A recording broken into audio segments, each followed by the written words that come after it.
Welcome back Lord of the mysteries family. Circle of inevitability के एक और धमाकेदार एपिसोड में आप सबका स्वागत है।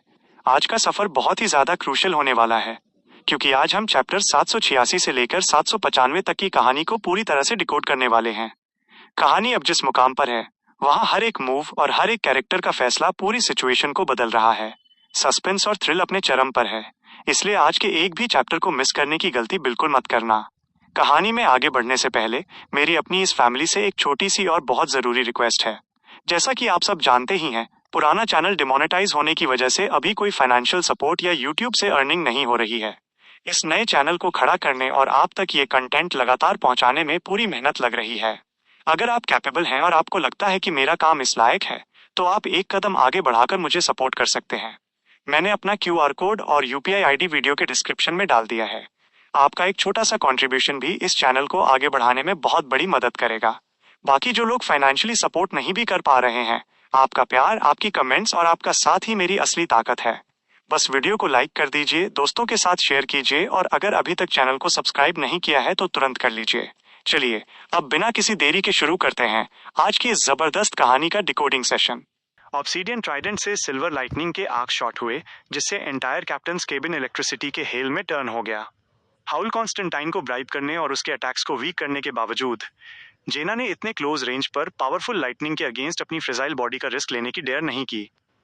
वो और फ्रैंका डांसिंग आर्क्स के बीच पीसेज में शैटर हो गईं, ब्लाइंडिंग लाइट को रिफ्लेक्ट करते हुए।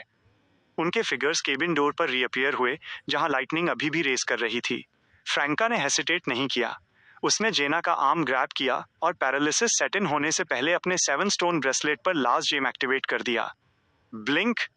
वे केबिन डोर से गायब हो गईं, डायगोनली अपोजिट एक रूम में एक वुडन टेबल के पास ब्लिंक करते हुए। इस प्रोसेस के दौरान फ्रैंका और जेना ने केबिन सीलिंग पर मेटल पैनल्स को स्लाइड ओपन होते देखा, जिससे कई डार्क होल्स रिवील हो रहे थे। एक स्प्लैश के साथ ब्लू सी वाटर एक वाटरफॉल की तरह कैप्टन्स केबिन में पोर होने लगा और मेटल डोर टाइटली शट हो गया।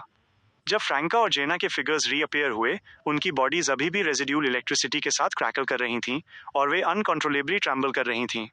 इमीडिएटली 7 स्टोन ब्रेसलेट पर लास्ट जेम शैटर हो गया, जिससे सिर्फ 2 डायमंड्स बचे जो टेलीपोर्ट को रिप्रेजेंट करते थे। स्टेयरवेल के पास कॉरिडोर में ल्यूमियन और एंथनी इलेक्ट्रिक स्टॉर्म से अनहार्म्ड रहे। ऐसा इसलिए नहीं था क्योंकि लाइटनिंग मेटल फ्लोर और वॉल्स के थ्रू स्प्रेड नहीं हुई थी, बल्कि इसलिए था क्योंकि ल्यूमियन ने अपने ट्रैवलर्स बैग से grey white lightning shaped brooch fury of the sea बाहर निकाला था और उसे आगे थ्रो कर दिया था। इसका एक साइड इफेक्ट ये था कि स्टॉर्म्स के दौरान इसमें लाइटनिंग को अट्रैक्ट करने के हाई चांसेस होते थे। इसका मीनिंग था कि ये लाइटनिंग को ग्रेटली अट्रैक्ट करता था। जैसा कि एक्सपेक्टेड था, ज्यादातर small electric arcs fury of the sea पर कन्वर्ज हो गए, जिससे वो एक ब्राइट सिल्वर फ्लावर की तरह ब्लूम करने लगा। इस तरह ल्यूमियन और एंथनी ने सिर्फ एक माइल्ड टिंगलिंग फील की, अपनी मूव करने की एबिलिटी को रिटेन करते हुए। अब क्लोज्ड केबिन डोर की तरफ देखते हुए ल्यूमियन ने एक आईब्रो रेज की और मम्बल किया, क्या हाउल कॉन्स्टेंटाइन लास्ट अटैक में सीरियसली इंजर्ड हो गया और उसने रिकवर करने के लिए केबिन को सील करने का डिसाइड किया। ल्यूमियन के लिए एडमिरल डीप सी का रिस्पॉन्स रॉन्ग नहीं था। अगर पॉसिबल हो तो इन सर्कमस्टेंसेस के अंडर ये इंडीड बेस्ट चॉइसेज में से एक था, स्पेशली जब से हाउल कॉन्स्टेंटाइन ल्यूमियन की स्ट्रेंथ को गेज नहीं कर सकता था, जो मियरली वॉच कर रहा था और एक्ट नहीं कर रहा था, और न ही वो फ्रैंका, जेना और एंथनी की एबिलिटीज का फुल एक्सटेंट जानता था। अगर उसका एनकाउंटर बंशी की टेरिफाइंग स्क्रीम जैसी किसी चीज से होता, तो हाउल कॉन्स्टेंटाइन, जो एक डेमोनेस की ब्लैक फ्लेम से ऑलरेडी वीक हो चुका था, लाइकली इंस्टेंटली मर जाता। लेकिन रिकवर करने के लिए केबिन को सील करना प्रिसाइजली वही चीज थी जिसकी ल्यूमियन और उसके कंपेनियंस होप कर रहे थे। उन्होंने फेट एक्सचेंज कंप्लीट होने से पहले हाउल कॉन्स्टेंटाइन को किल करने का प्लान नहीं बनाया था। ये क्वाइट वेटिंग सिनेरियो एग्जैक्टली वही था जो वे चाहते थे। केबिन में सीक्रेट पैसेजेस के लिए वॉच आउट करो। हाउल कॉन्स्टेंटाइन एस्केप कर सकता है या सी में जंप लगा सकता है, फ्रैंका ने रिकवर करते हुए ल्यूमियन को कॉशन किया। उसे असैसिनेशंस में रिच एक्सपीरियंस था। मैं इस पर एक नजर रख रहा हूँ, ल्यूमियन ने कंसाइजली रिप्लाई दिया, फ्यूरी ऑफ द सी को पिक करते हुए। वो फेट एक्सचेंज सिचुएशन और अपने खुद के सेंसेस और स्पिरिचुअलिटी को मॉनिटर कर रहा था। अगर एडमिरल डीप सी फ्ली करने के कोई भी साइंस शो करता, ल्यूमियन इमीडिएटली केबिन डोर को ब्लो ओपन कर देता। जब तक वो हाउल कॉन्स्टेंटाइन पर डायरेक्टली अटैक नहीं करता, फेट एक्सचेंज इंटरप्ट नहीं होता। फ्रैंका के हैंड्स अभी भी स्लाइटली ट्रैम्बल कर रहे थे और उससे एक फेंट बर्न स्मेल आ रही थी। जैसे ही उसने रिमार्क किया, हाउल कॉन्स्टेंटाइन के लाइटनिंग स्ट्राइक्स और आइटम से मिले स्पिरिट बॉडी और मेंटल प्रोटेक्शन ने हमारी सारी एफर्ट्स को ऑलमोस्ट रूइन कर दिया था इस यूनिक एनवायरनमेंट के साथ।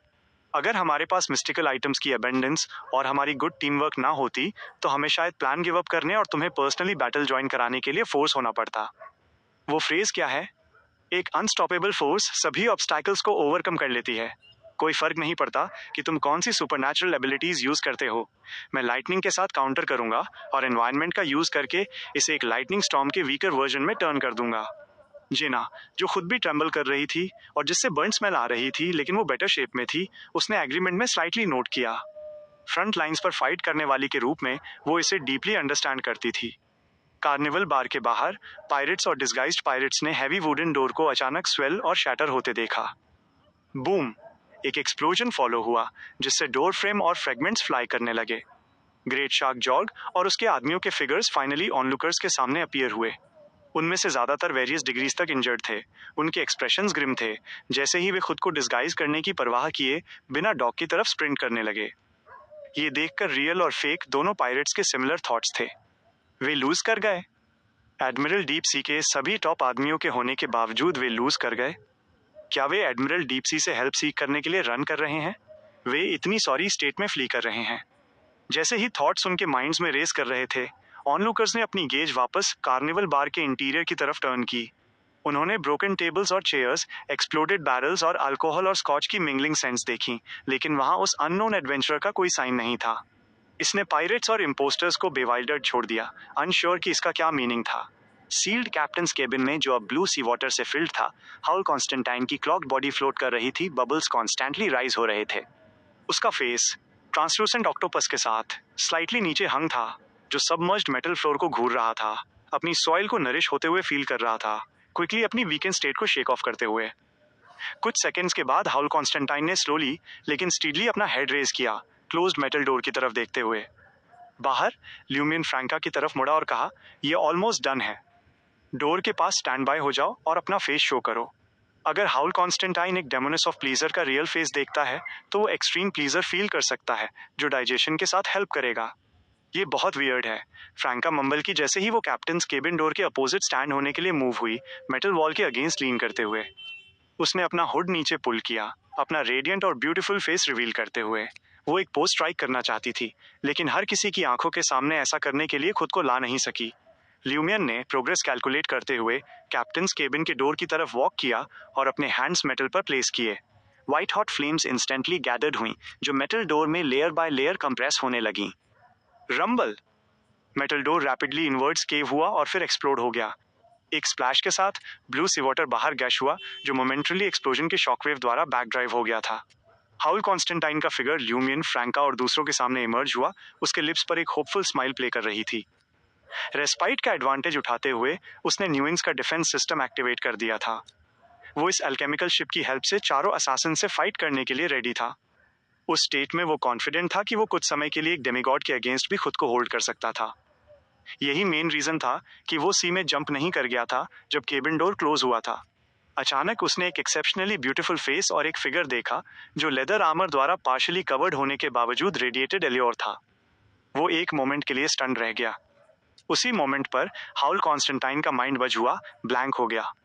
वो एम्प्टीनेस इमीडिएटली एक्सट्रीम प्लीजर से फिल हो गई, जो इरप्ट हुई, सीमिंगली उसकी सोल को शैटर करते हुए और इसे सभी डायरेक्शंस में स्कैटर करते हुए। वो अपनी जगह पर फ्रीज हो गया। उसका ब्लड उस नीले सी वाटर को स्टेन कर रहा था, जो अभी तक केबिन से बाहर फ्लो नहीं हुआ था। उसकी आंखों से टीयर्स स्ट्रीम होने लगे, सी वाटर के साथ मिक्स होते हुए। वे पेन के टीयर्स थे और जॉय के टीयर्स थे। साइलेंटली वो ट्रांसलूसेंट ऑक्टोपस हाउल कॉन्स्टेंटाइन के फेस से नीचे गिर गया। उसको एक हैंडसम फेस था, लेकिन फीचर्स डीप नहीं थे बल्कि सॉफ्ट थे। ये देखकर फ्रैंका का हार्ट अचानक रेस करने लगा।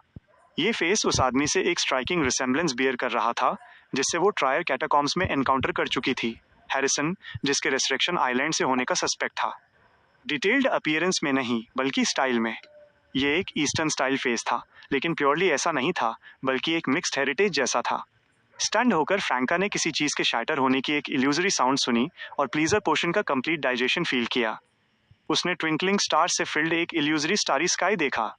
ल्यूमियन सीरियसली इंजर्ड हाउल कॉन्स्टेंटाइन को किल करने ही वाला था, जब उसने अचानक सराउंडिंग एनवायरनमेंट को एक्सट्रीमली डेंजरस बनते हुए सेंस किया। उसने एंटायर न्यून्स के मैकेनिज्म के एक्टिवेट होने की मैकेनिकल साउंड सुनी। ये एक किलिंग मशीन के अवेक होने जैसा था। ल्यूमियन ने हेसिटेट नहीं किया। वो आगे बढ़ा, फ्रैंका और जेना के शोल्डर्स ग्रैब किए और बॉटल ऑफ फिक्शन को लिफ्ट किया। एंथनी स्टेप फॉरवर्ड हुआ, ल्यूमियन के कपड़े ग्रैब करते हुए। वे चारों कैप्टन्स केबिन के बाहर कॉरिडोर से क्विकली गायब हो गए। वे बनामो पोर्ट के मोटेल में वापस टेलीपोर्ट हो गए। सून डॉक के पास पायरेट्स ने नोटिस किया कि न्यूएंस ने अपने मास्ट्स और सेल्स रिट्रैक्ट कर लिए हैं, खुद को सील कर लिया है और सी में सबमर्ज हो रहा है। ग्रेट शार्क जॉग और उसके आदमी अभी तक डॉक पर पहुंचे भी नहीं थे। फ्लीइंग? एडमिरल डीप सी बस फ्ली कर गया। उसने एडवेंचरर से फाइट तक नहीं की, बस रन कर गया, अपने फर्स्ट मेट, सेकेंड मेट और बोट्सवैन को पीछे छोड़ते हुए। डॉक के पास पायरेट्स के माइंड्स में वेरियस थॉट्स सर्च करने लगे। जब ग्रेट शार्क जॉग और उसके आदमी डॉक पर पहुंचे तो वो स्पॉट जहां न्यूएंस मूव किया गया था अब एम्प्टी था। लाइट फॉग में सिर्फ ब्लू वाटर के जेंटल रिपल सॉफ्टली मूव कर रहे थे। उस मोमेंट पर जॉर्ग और दूसरे पायरेट्स फ्रोजन खड़े रह गए, जैसे वे अपनी इमेजिनेशन से परे किसी सुरियल पेंटिंग को घूर रहे हों। सून एक डीप पैनिक ने उन्हें ग्रिप कर लिया। एडमिरल न्यूएंस पर फ्ली कर गया। अब हम क्या करें? अगर वो अननोन एडवेंचरर एडमिरल को किल नहीं कर सका और उसे एस्केप करने दिया, तो क्या वो रिवेंज के लिए अपना अटेंशन हमारी तरफ टर्न करेगा? उसने हमसे डील करने के लिए इल्यूजन्स का यूज़ किया। वो सच में एडमिरल का हंट करने आया होगा। उनके थॉट्स रेस कर रहे थे और ग्रेट शार्क जॉर्ग और उसके आदमी मुड़े और डॉक एरिया से फ्ली करते हुए भागे। उन्हें बनामो पोर्ट में न्यूएंस के कॉन्टैक्ट्स ढूंढने की ज़रूरत थी। छिपे रहने के लिए एक सीक्रेट प्लेस ढूंढने के लिए उनके लोकल नॉलेज पर रिलाई करते हुए और फिर अपने नेक्स्ट स्टेप्स डिसाइड करने के लिए एडमिरल डीप सी से कॉन्टैक्ट करने की ज़रूरत थी। ... न्यूएंस के कैप्टन्स केबिन के अंदर हाउल कॉन्स्टेंटाइन अपने ट्रांसलूसेंट ऑक्टोपस मास्क को दोबारा पहनकर थिक ग्लास विंडो के बाहर नियरली लाइटलेस स्विंग सी वाटर को घूर रहा था। मेडिसिनल पोशंस की हेल्प से अपने इंटरनल और एक्सटर्नल वुंड्स को ग्रेजुअली हील होते हुए फील कर रहा था। वो अपने रीसेंट एनकाउंटर को रिकॉल किए बिना नहीं रह सका। हालांकि ये एक्सट्रीमली पेनफुल था, लेकिन ये उसके लिए एक अनप्रेसिडेंटेड प्लीजर लेकर आया जिससे उसकी सोल ऑलमोस्ट कंप्लीटली ब्लैंक हो गई। इसने उसे जो जॉय दिया वो शिप पर लाई जाने वाली वुमेन की जॉय से कहीं ज़्यादा था, जिससे वो अपनी स्ट्रॉन्ग विल के बावजूद इसे दोबारा एक्सपीरियंस करना चाहता था। फ्यू। हाउल कॉन्स्टेंटाइन ने एक्सहेल किया। ग्रेटफुल था कि उसने टाइम पर न्यूएंस का डिफेंस सिस्टम एक्टिवेट कर दिया था। अदरवाइज उस एक्सट्रीम प्लीजर के इन्फ्लुएंस के अंडर वो नेक्स्ट सेकंड में इजीली किल कर दिया जाता। उसका बिलीव था कि असासिन्स ने न्यूएंस को एक्सट्रीमली डेंजरस बनते हुए फील किया था, जिससे वे उसे फर्दर परस्यू किए बिना अल्केमिकल शिप से रिट्रीट और फ्ली कर गए। उसे पहले डिफेंस सिस्टम एक्टिवेट ना करने का कोई रिग्रेट नहीं था। ऑफ गॉड पकड़े जाने के कारण उसके पास ऐसा करने का टाइम नहीं था। अब जो चीज़ हाउल कॉन्स्टेंटाइन को पजल्ड कर रही थी वो ये थी कि प्लीजर का सीड उसमें कब प्लांट किया गया था, जिससे उस डेमोनिस का ट्रू फेस और फिगर देखने पर एक एक्सप्लोसिव रिएक्शन कॉज हुआ। वो अपने आप में मंबल किया, क्या इसीलिए मेल असासिन ने कभी अटैक नहीं किया? ऐसा नहीं कि वो नहीं चाहता था, बल्कि वो तब तक नहीं कर सकता था जब तक प्लीजर सीड मेरी सॉइल में फुली रूटेड ना हो जाए। मुझे असासिनेट करने के परे उनके ट्रू इंटेंशंस क्या हैं? क्या वे न्यूएंस और द लॉस्ट न्यूएंस के सीक्रेट्स के पीछे पड़े हैं? नेसेसरी क्लूज लैकिंग होने के कारण एडमिरल डीप सी के लिए एक डिसिसिव जजमेंट बनाना हार्ड था, और वो अभी के लिए सिर्फ अपने इमोशंस को सप्रेस कर सका। अपनी बॉडी और सोल के फुली रिकवर होने के बाद बनामो पोर्ट में अपने सबऑर्डिनेट से कांटेक्ट करने का प्लान बनाते हुए, ताकि ये चेक किया जा सके कि क्या उन्होंने कुछ अनयूजुअल नोटिस किया था। इंस्टिंक्टिवली उसने रीसेंट इवेंट्स को रिव्यू किया, इन्वेस्टिगेटिव डिटेल्स ढूंढने की ट्राई करते हुए। लेकिन असासिन्स के ट्रू इंटेंशंस को रिमूव करने से ये एंटायर अफेयर दो डेमोनिसेस और उनके कंपेनियंस द्वारा उसे एक अल्टीमेट प्लीजर देने के लिए एक डेलिब्रेट सेटअप जैसा लग रहा था, जिसमें नियर डेथ एक्सपीरियंस इसका एक नॉर्मल पार्ट था। इस वर्ल्ड में कई लोग बिना अटैक किए गए ही प्लीजर से मर चुके हैं। इस पर रिफ्लेक्ट करते हुए हाउल कॉन्स्टेंटाइन ने केबिन डोर पर एक shiny gold Louis Dior notice किया। ये उन दो डेमोनिसेस द्वारा छोड़ा गया था। डोर स्टेप पर पानी और उस गोल्ड कॉइन को घूरते हुए, जिसे ट्रैकिंग प्रिवेंट करने के लिए क्लियरली ट्रीट किया गया था, हाउल कॉन्स्टेंटाइन को अचानक एक रिडिकुलस थॉट आया और वो एक इंडिस्क्राइबल साइलेंस में फॉल कर गया। ... बनामो पोर्ट में ल्यूमियन और कंपनी द्वारा रेंट किए गए मोटेल रूम में जेना ने quickly scotch broom like decency brooch remove किया और इसे एल्यूमिनियम मिलिट्री फ्लास्क में सबमर्ज कर दिया जो ल्यूमियन ने उसे दिया था। ऑलमोस्ट साइमल्टेनियसली जेना ने ल्यूमियन, फ्रैंका और एंथनी की आइज को सिग्निफिकेंटली चेंज होते हुए फील किया। उनकी गेज अब अनडिस्गाइज्ड डिस्गस्ट, एवर्जन और मैलिस होल्ड किए हुए थी। जेना ने ट्रायर के रुए, पास्चर के बार्स और डांस हॉल्स में कुछ लोगों से मैलिस फील की थी, लेकिन वो ऑफन डिजायर और लॉन्गिंग के साथ मिक्स्ड होती थी, अनलाइक उस प्योर हेट्रेड और लोथिंग के जो अब उसकी तरफ डायरेक्टेड थी। बेशक जेना ने फ्रैंका के डिस्गस्ट और एवर्जन में एक सर्टेन अमाउंट में डिजायर भी नोटिस की, जैसे वो जेना पर डोमिनियर करके खुद को सेटिस्फाई करना चाहती हो। ल्यूमियन, हालांकि उसका एक्सप्रेशन रिलेटिवली नॉर्मल रहा, उसकी आंखों में एक चेंज था जो एक एसेटिक के एंड्योरेंस को रिफ्लेक्ट कर रहा था। उसने जेना की तरफ नोट किया और कहा, डिसेंसी ब्रोच का नेगेटिव इफेक्ट टेक होल्ड कर चुका है। 1 आवर के लिए नेक्स्ट रूम में जाओ। I know. जेना ने पास्ट इवेंट्स को रिकॉल करते हुए ल्यूमियन की तरफ ग्लांस की। बैक देन उसे डिसेंसी ब्रोच के नेगेटिव इफेक्ट के अंडर ल्यूमियन को प्रोटेक्ट करने का टास्क दिया गया था और उसने उसे बीट अप करने की अर्ज फील की थी। उसे उसके फेस पर डॉगशिट के पाइल्स ड्रॉ करने का चांस न लेने का रिग्रेट था।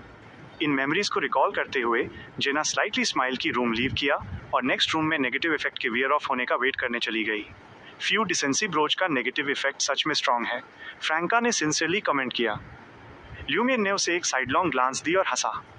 मुझे लगता है कि तुम्हारा हेट्रेड और डिस्गस्ट प्योर इनफ नहीं था। फ्रैंका इमीडिएटली एम्बैस्ड फील की। ऑकवर्डली स्माइल करते हुए उसने कहा, कभी कभी हेट्रेड और डिस्गस्ट भी डिजायर स्पार्क कर सकते हैं। Just ask Anthony. इससे पहले कि ल्यूमियन उसकी तरफ टर्न कर पाता, एंथनी बोल पड़ा, ये ट्रू है। ह्यूमन ब्रेन और सॉइल कॉम्प्लेक्स हैं। डिफरेंट लोग डिफरेंट स्टिमुली से सेम डिजायर डेवलप कर सकते हैं। कुछ लोग पेन से प्लीजर पाते हैं, दूसरे जेलसी से, टैबूज ब्रेक करने से, स्कोल्ड या टॉर्चर होने से, या दूसरों के साथ शेयर करने से, उनका अफेक्शन गेन करने से। पॉसिबिलिटीज एंडलेस हैं। सिंपल टर्म्स में कहें तो क्या वर्ल्ड परवर्ट से भरा हुआ है? ल्यूमियन ने फ्रैंका को मॉक किया। फ्रैंका ने बेट नहीं ली। उसका एक्सप्रेशन सीरियस होने लगा जैसे ही उसने स्लाइटली फ्राउन किया। एक बार डिसेंसी ब्रोच के नेगेटिव इफेक्ट से फ्री होने के बाद उसने उस सीन को रिकॉल किया जो उसने पहले विटनेस किया था। कुछ थॉट के बाद उसने कहा, क्या तुम्हें लगता है कि एडमिरल डीप सी का रियल अपीयरेंस रेसरेक्शन आइलैंड के हैरिसन से रिसेंबल करता है? ल्यूमियन ने रिकॉल किया और कहा, तुम्हारा मीनिंग है कि उन दोनों के पास नोटिसेबल ईस्टर्न फीचर्स हैं? उसने हैरिसन की फ्रैंका द्वारा बनाई गई ड्राइंग देखी थी। हाँ, लेकिन हैरिसन और एक इंटिशियन या नॉर्थ कॉन्टिनेंट के किसी पर्सन के मिक्स जैसा ज़्यादा, फ्रैंका ने थॉटफुली कहा। चूंकि एंथनी प्रेजेंट था, उसने ट्रांसमिग्रेशन मैटर का मेंशन नहीं किया, इसके बजाय रेसरेक्शन आइलैंड की तरफ स्टेयर किया। एक नोट के साथ ल्यूमियन ने रिप्लाई दिया, हाउल कॉन्स्टेंटाइन का पोर्ट्रेट ड्रॉ करो और हम tarot club major arcana card holders को लिखेंगे। अभी मैडम जजमेंट या मैडम मैजिशियन से आस्क करने की ज़रूरत नहीं है। मैं पहले मैजिक मिरर डिविनेशन ट्राई करूंगी। फ्रैंका ने इमीडिएटली रिस्पॉन्ड किया। उसने रूम में रिचुअल प्रिपेयर करना बिगिन किया, मेमोरी से हाउल कॉन्स्टेंटाइन के फीचर्स स्केच करते हुए। इसमें रेसरेक्शन आइलैंड रेसिडेंट्स के सिमिलर एक appearance, slightly pointed ears, dark blue near black thick hair और ऑब्सीडियन ट्राइडेंट होल्ड करने के दौरान उसके हैंड्स पर tentacle like dark veins include थे। कुछ डिटेल्स जो फ्रैंका ने फाइट के दौरान नोटिस नहीं की थी, वे अब रिचुअल के थ्रू उसकी मेमोरी से रिट्राइव हो गई थी। ल्यूमियन ने एक मोमेंट के लिए पोर्ट्रेट एग्जामिन किया और कहा, इसमें एक ईस्टर्न स्टाइल तो है। फ्रैंका ने नोट किया, फिर मैजिक मिरर डिविनेशन में बिजी हो गई। सून डेस्क पर मौजूद मिरर डार्क टर्न हो गया, जिसके अंदर से पानी की फेंट साउंड्स इको हो रही थी। फ्रैंका ने एडमिरल डीप सी का पोर्ट्रेट पिक किया और मैजिक मिरर डिविनेशन के टारगेट से पूछा, ये अपीयरेंस क्या सिग्निफाई करता है? उसने डायरेक्टली हाउल कॉन्स्टेंटाइन के ओरिजिन के बारे में आस्क नहीं किया, ये डरते हुए कि ये मैजिक मिरर डिविनेशन के नॉलेज से परे था।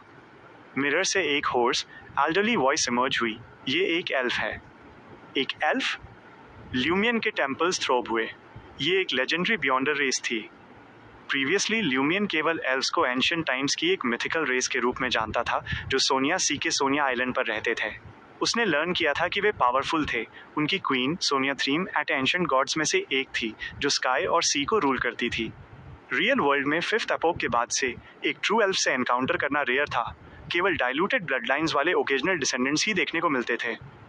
फ्रैंका भी इक्वली शॉक थी। उसके मुंह से निकला, एक एल्फ या ह्यूमंस के साथ मिक्स्ड एक हाफ एल्फ? हाफ एल्फ, उस होर्स वॉइस ने रिस्पॉन्ड किया। हालांकि एक हाफ एल्फ हाउल कॉन्स्टेंटाइन के फीचर्स एक strong L1 blood line show करते हैं।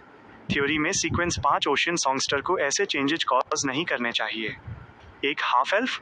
क्या एल्फ्स ट्रांसमिग्रेटर्स के डिसेंडेंट्स हो सकते हैं जो इस वर्ल्ड में लिव और थ्राइव कर रहे हैं?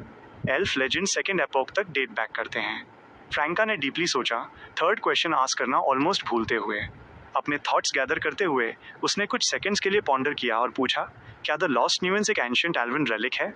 हालांकि एल्फ सपोजली एंशिएंट टाइम्स में सोनिया आइलैंड पर रहते थे, लेकिन उन्होंने एक समय सीज को रूल किया था, इसलिए दूसरे सीज में रेलिक्स छोड़ना पॉसिबल था। हाँ, अगर हाउल कॉन्स्टेंटाइन एक प्योर ब्लडेड हाफ एल्फ है तो ये सेंस बनाता है कि उसने सी मॉन्स्टर के रूप में डिस्गाइज करने के लिए एक मास्क पहना था। Church of the Lord of storms supposedly pure blooded elf से हेट करता है। मिरर में उस एल्डरली वॉइस ने फ्रैंका के थर्ड क्वेश्चन का आंसर दिया, मैं नहीं जानता। ऑलराइट।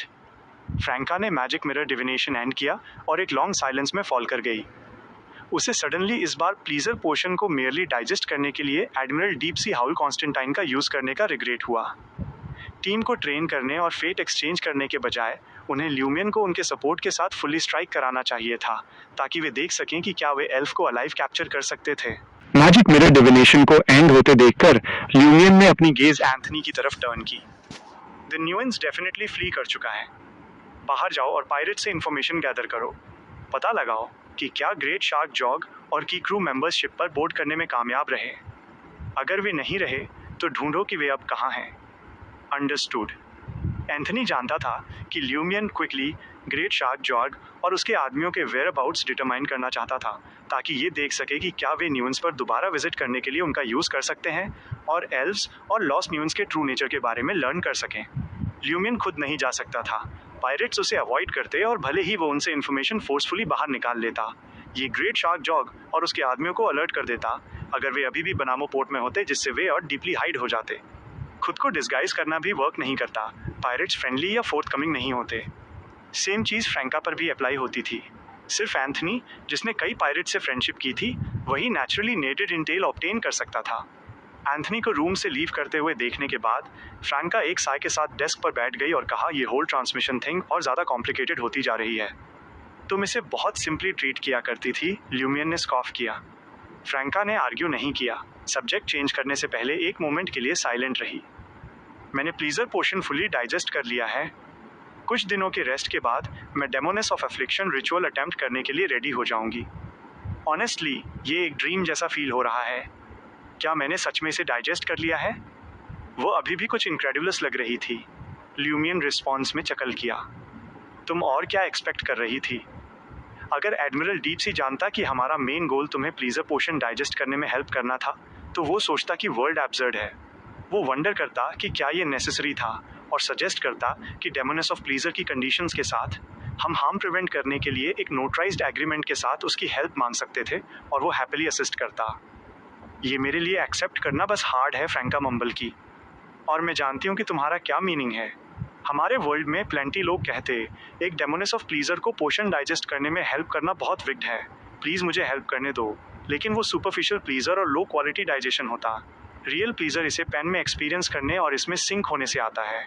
मोरान एविग्नी और हाउल कॉन्स्टेंटाइन जैसे लोगों को टारगेट करना डेमोनेस पाथ के एसेंस के साथ ज़्यादा अलाइन करता है। ल्यूमियन बस जोक कर रहा था और उसने टॉपिक कंटिन्यू नहीं किया। फ्रैंका कुछ देर साइलेंट रही, फिर ल्यूमियन की तरफ देखा और केयरफुली कहा, बनामो पोर्ट में पायरेट्स के बीच एक प्लेग स्प्रेड करने के तुम्हारे प्लान के बारे में मुझे नहीं लगता कि ये वाइबल है। क्यों? ल्यूमियन ने अम्यूज्ड होकर एक आईब्रो रेज की। फ्रैंका स्ट्रेट हो गई, उसकी गेज अनवेवरिंग थी। मुझे नहीं लगता कि हम गिल्टी पायरेट्स को इनोसेंट बायस्टैंडर्स से कम्प्लीटली सेपरेट कर सकते हैं।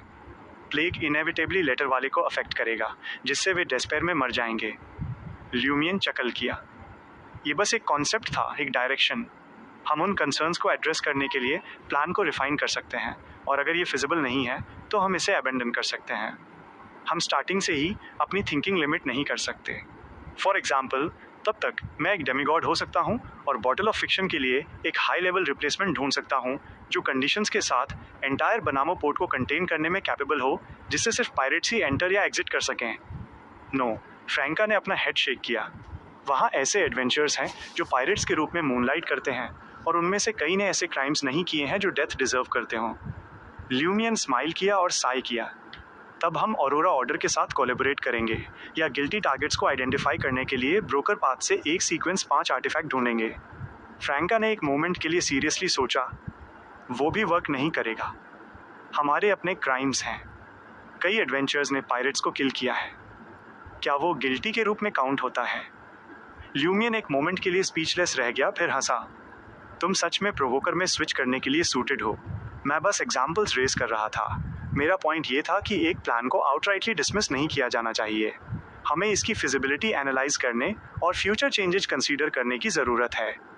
ओके, फ्रैंका ने अपना ओपिनियन एक्सप्रेस किया और क्वाइटली साई किया। कुछ थॉट के बाद उसने ल्यूमियन से फ्रैंकली स्पीक करने का डिसाइड किया। वॉटेक्स प्लान डिस्कवर करने के बाद से तुम ज़्यादा एग्रेसिव हो गए हो, जैसे जब तुम पहली बार ट्रायल आए थे तब थे। या क्या ये हिसोका से मिली डेविल्स विस्पर्स है जो कॉन्स्टेंटली तुम्हारी मैलिस को स्टिर कर रही है? ट्रैवलर्स बैग सिर्फ इसके इन्फ्लुएंस को मिटिगेट करता है, ये नेगेटिव इफेक्ट्स को कम्प्लीटली एलिमिनेट नहीं करता। ल्यूमियन चकल किया, कुछ सेल्फ डेप्रिकेटिंगली। ये दोनों का एक बिट है। वो फिर सीरियस हो गया। लेकिन ज़्यादा इम्पॉर्टेंटली मैं कुछ रियलाइजेशंस पे आया हूँ। क्या रियलाइजेशंस? फ्रैंका ने पजल्ड होकर पूछा। ल्यूमियन ने नोट किया, मैं तुम्हें वैसे भी रिमाइंड कराने वाला था। तुम लंबे समय से एक डेमोनेस रही हो। क्या तुमने इस पाथवे का इनहेरेंट नेचर नोटिस नहीं किया है? फ्रैंका साइलेंट हो गई। ल्यूमियन ने एक लो वॉइस में कंटिन्यू रखा। हंटर पाथवे की तरह ये इनएविटेबली कैटास्ट्रॉफी और कैलेमिटी लाता है। हम डार्कनेस से बिलोंग करने और डिस्ट्रक्शन को रिप्रेजेंट करने के लिए डेस्टिन्ड हैं। इसके बारे में सोचो। बियॉन्डर्स के बीच हंटर्स और डेमोनेसिस का जनरल परसेप्शन क्या है? डेंजर। हंटर्स को ब्लडी डेंजर्स के रूप में देखा जाता है और डेमोनेसिस को ईविल डेंजर्स के रूप में। हम इस इंप्रेशन से एस्केप नहीं कर सकते और न ही हम इसे डिनाई कर सकते हैं। सब्सिक्वेंट पोर्शन डाइजेशन और एडवांसमेंट रिचुअल्स हमें डार्कनेस में और डीपर पुश करेंगे जब तक कि तुम एडवांस होना स्टॉप करना चूज न कर लो और वहीं रहो जहां तुम हो। अदरवाइज हम उन चैलेंजेस को फेस करेंगे जो हमारी वेरी सोल्स को टेस्ट करते हैं। तुम पाथ्स स्विच करना कंसिडर कर सकती हो, लेकिन तुम्हारा ओनली ऑप्शन हंटर पाथवे होगा। फ्रैंका का एक्सप्रेशन चेंज होते देखकर, लेकिन फिर भी साइलेंट रहते हुए, ल्यूमियन अचानक हंसा। मैं जो कहने की ट्राई कर रहा हूँ वो ये है कि प्योरिटी पर गिव अप कर दो। डार्कनेस और ईविल से शाय अवे मत हो। हमें इन चीज़ों को कन्फ्रंट करने की ज़रूरत है। तभी हम ईविल को अवॉइड करने के तरीके ढूंढ सकते हैं और डार्कनेस के अंदर लाइट डिस्कवर कर सकते हैं। हम सभी डार्कनेस से टेंटेड हो जाएंगे। हम ब्लैक स्टैंड हैं। हमें फॉल ना होने के लिए अपने इनर प्रिंसिपल्स को बिट्रे ना करने के लिए स्ट्राइव करना चाहिए। फ्रैंका डीपली साई करने से पहले कुछ देर साइलेंट रही। एफ्लिक्शन और डेस्पेयर मुझे बैड प्रीमोनिशंस देते हैं, लेकिन डार्कनेस में वॉक करना, इसके अंदर लाइट सीख करना, क्या हम बिट बाय बिट करप्ट नहीं हो जाएंगे और इवेंचुअली कंप्लीटली फॉल कर जाएंगे?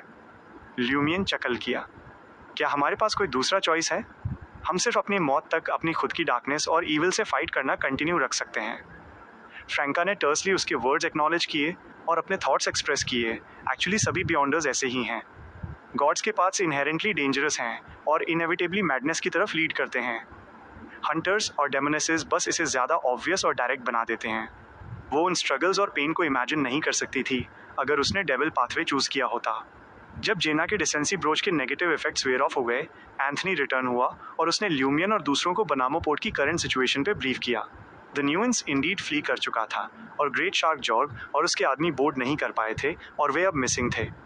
फॉलोइंग 2 दिनों में ल्यूमियन और उसकी टीम ने खुद को डिस्गाइज किया और न्यूएंस के फर्स्ट मेट, सेकंड मेट और बोट्सवेन को सर्च किया। हालांकि उन्हें कोई सिग्निफिकेंट लीड्स नहीं मिले, चाहे सोशल इन्वेस्टिगेशन के थ्रू हो या मिस्टिकल ट्रैकिंग के थ्रू। इसके बजाय उन्होंने डिस्कवर किया कि एडमिरल डीप सी के कुछ सस्पेक्टेड एसोसिएट्स भी गायब हो चुके थे। ल्यूमियन को सस्पेक्ट था कि ग्रेट शार्क जॉग और उसके आदमी किसी सीक्रेट मीन्स के थ्रू बनामो पोर्ट लीव कर चुके थे। क्या वे न्यूएंस पर रिटर्न हुए थे? ये अननोन रहा। ट्रायर में क्वार्टियर डी ला कैथेड्रल कॉमेमोरेटिव के एक अपार्टमेंट में एंगोलम डी फ्रेंकोइस ने एक रिचुअल सेटअप किया और 7 ऑफ कप्स के मैसेंजर को समन किया। उसने फ्लेम से एक रैबिट शेप्ड स्पिरिट बॉडी को इमर्ज होते देखा, जो एक अजीब मैनर में ड्रेस्ड थी। उसके ईयर्स के बीच एक मिनिएचर सिल्क टॉप हैट थी। उसकी नोज पर टाइनी गोल्ड रिम ग्लासेस थे। उसने एक ब्लैक ट्रेंच कोट पहन रखा था जो क्लियरली एक रैबिट के लिए नहीं था, और उसने एक लार्ज रैबिट के साइज की आयरन ब्लैक रिवॉल्वर होल्ड कर रखी थी। हिडन ब्लेड का मैसेंजर काफ़ी क्यूट है, एक यूनिक स्टाइल के साथ। कौन जानता था कि वो अपने मैसेंजर को इस तरह ड्रेसअप करेगी?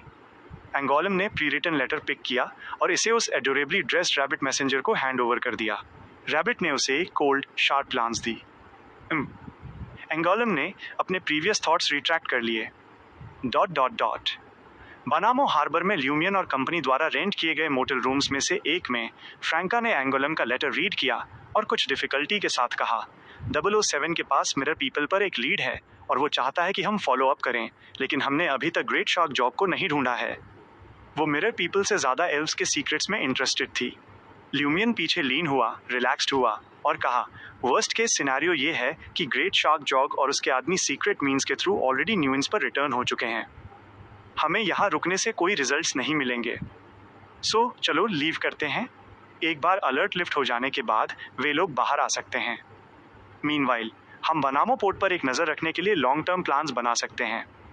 शायद न्यू इन सप्लाईज के लिए रिटर्न होगा। एग्रीड। फ्रैंका ने रियलिटी एक्सेप्ट की। उसी मोमेंट पर जेना ने एक प्रॉब्लम नोटिस की। रैबिट चासल अभी भी रूम में था। उसने लेटर डिलीवर करने के लिए उसे पे नहीं किया था। जेना ने रैबिट चासल को ऑब्जर्व किया, जो इंक्रीजिंगली गहरमन स्पैरो से रिसेंबल कर रहा था, और केयरफुली पूछा, तुम्हें इस टाइम क्या चाहिए? द ग्रेट एडवेंचरर के लेटर वॉल्यूम्स में से एक, या कुछ और? लकीली बहुत कम लोग उसके मैसेंजर के बारे में जानते थे और रैबिट चासल फ्रिक्वेंटली मैसेजेस डिलीवर नहीं करता था। अदरवाइज जेना को डिफरेंट नॉलेज प्रोवाइड करने पर कंसीडर करना पड़ता। रैबिट चासल ने रिवॉल्वर होल्ड किए हुए अपने पॉ को लो किया और एक थॉटफुल टोन में कहा, मुझे बॉक्सिंग ग्लव्स का एक पेयर ला कर दो जो एक रैबिट पहन सके। ये किस तरह की रिक्वेस्ट है? ल्यूमियन ने एक चकल के साथ कहा, मुझे याद नहीं कि गहरमन स्पैरो ने कभी बॉक्सिंग ग्लव्स पहने हों। ये इमिटेशन पर्सोना के साथ बिल्कुल फिट नहीं बैठता। ट्रू, लेकिन गहरमन स्पैरो के पास ब्लेजिंग डैनिट्स है। मुझे अपने खुद के डैनिट्स की ज़रूरत है। मैं अपनी कम्युनिटी में एक डेवलप करना चाहता हूँ, रैबिट चासल ने अर्नेस्टली एक्सप्लेन किया। डैनिट्स बॉक्सिंग ग्लव्स का यूज़ करता है। एक मोमेंट के लिए फ्रैंका, जेना और ल्यूमियन नहीं जानते थे कि कैसे रिस्पॉन्ड करें। कुछ सेकेंड्स के बाद जेना ने नोट किया और कहा, मैं तुम्हारे लिए एक पेयर कस्टम मेड करवा दूंगी। नॉर्मल रैबिट ऑफ नॉलेज के साइज का, तुम्हारे साइज का नहीं। That's right. रैबिट चासल ने अपना राइट हैंड रेज किया, स्मॉल रिवॉल्वर के मजल पर ब्लो किया, सेटिस्फाइड होकर। बट ये जेस्चर करंट सीन के लिए फिटिंग नहीं है। फ्रैंका ने नोटिस किया कि रैबिट चासल अभी भी एक इमैच्योर रैबिट ऑफ नॉलेज था, जो ट्रूली मास्टर किए बिना बहुत कुछ मिमिक और रिपीट कर रहा था। ... बनामो पोर्ट की डार्कनेस में कैंडल्स वाले सिर्फ कुछ स्ट्रीट लैम्प्स फ्लिकर्ड कर रहे थे। पायरेट्स बार्स में गैदर्ड थे, हैविली ड्रिंक कर रहे थे या वुमेन के साथ अपस्टेयर्स जा रहे थे, उन प्लीजर्स को एंजॉय कर रहे थे जो सी पर अनअवेलेबल थे। न्यूइंस के जाने और अननोन एडवेंचरर के गायब होने के साथ पायरेट्स ग्रेजुअली इस इंसिडेंट को अपने पीछे छोड़ चुके थे। आफ्टर ऑल, हर कोई एम्बैस्ड फील कर रहा था, कोई भी दूसरे का रिडिक्यूल नहीं करेगा। पायरेट्स के रूप में वे जानते थे कि वे अपनी नेक्स्ट वोयाज पर एक स्टॉर्म में, एक रॉबरी के दौरान या एक म्यूटिनी में मर सकते हैं। पास्ट प्रॉब्लम्स पर ड्वेल करना मीनिंगलेस था, प्रेजेंट में इंडल्ज होना ही ओनली ऑप्शन था। बेशक वे उस अननोन एडवेंचरर की स्ट्रेंथ के बारे में और न्यूइंस के अंदर क्या हुआ था इस बारे में भी टॉक कर रहे थे, वंडर करते हुए कि एडमिरल डीप सी इतनी जल्दी में क्यों फ्ली कर गया। मुझे लगता है कि वो एडवेंचरर एडमिरल डीप सी का वेट कर रहा था। क्या वो गहरमन स्पैरो के ग्रेट फीट्स को रिक्रिएट करना चाहता है? पुई, सन ऑफ अ बिच। क्या ग्रेट फीट्स? हम पायरेट्स हैं। वो सक्सीड हुआ, लेकिन कंप्लीटली सक्सीड नहीं हुआ। उसने एडमिरल डीप सी को डिफीट तो कर दिया, लेकिन उसे एस्केप करने दिया। क्या वो किंग्स की पावर के क्लोज है? सी पे क्या हो रहा है? हर कुछ समय में एक पावरफुल एडवेंचरर अपीयर हो जाता है। पहले वो लुई बेरी भी था। ... एक नॉन पायरेट के रूप में डिस्गाइज्ड होकर मेसन कई बार्स में मिंगल हुआ, पायरेट्स को रीसेंट इवेंट्स डिस्कस करते हुए सुन रहा था, होप करते हुए कि वे एक फाइट स्टार्ट कर दें। अपने नेक्स्ट बार के रास्ते पर मेसन एक क्वाइटर एली में मुड़ा और उसने आगे एक फिगर खड़ा देखा जो सीमिंगली उसका वेट कर रहा था। उस फिगर के ब्लैक हेयर और ब्लू आइज थी, शार्प फीचर्स और एक हैंडसम फेस के साथ। ये वही अननोन एडवेंचरर था जिसने बनामो पोर्ट के सभी पायरेट्स को चैलेंज किया था और एडमिरल डीप सी को फ्ली करने पर फोर्स किया था। मेसन ने अचानक अपने हार्ट को पाउंड होते हुए सुना और उसके मुंह से निकला, मैं एक पायरेट नहीं हूं। ल्यूमियन आगे स्ट्रोल किया और स्माइल किया। मेरे पास तुम्हारे लिए एक टास्क है।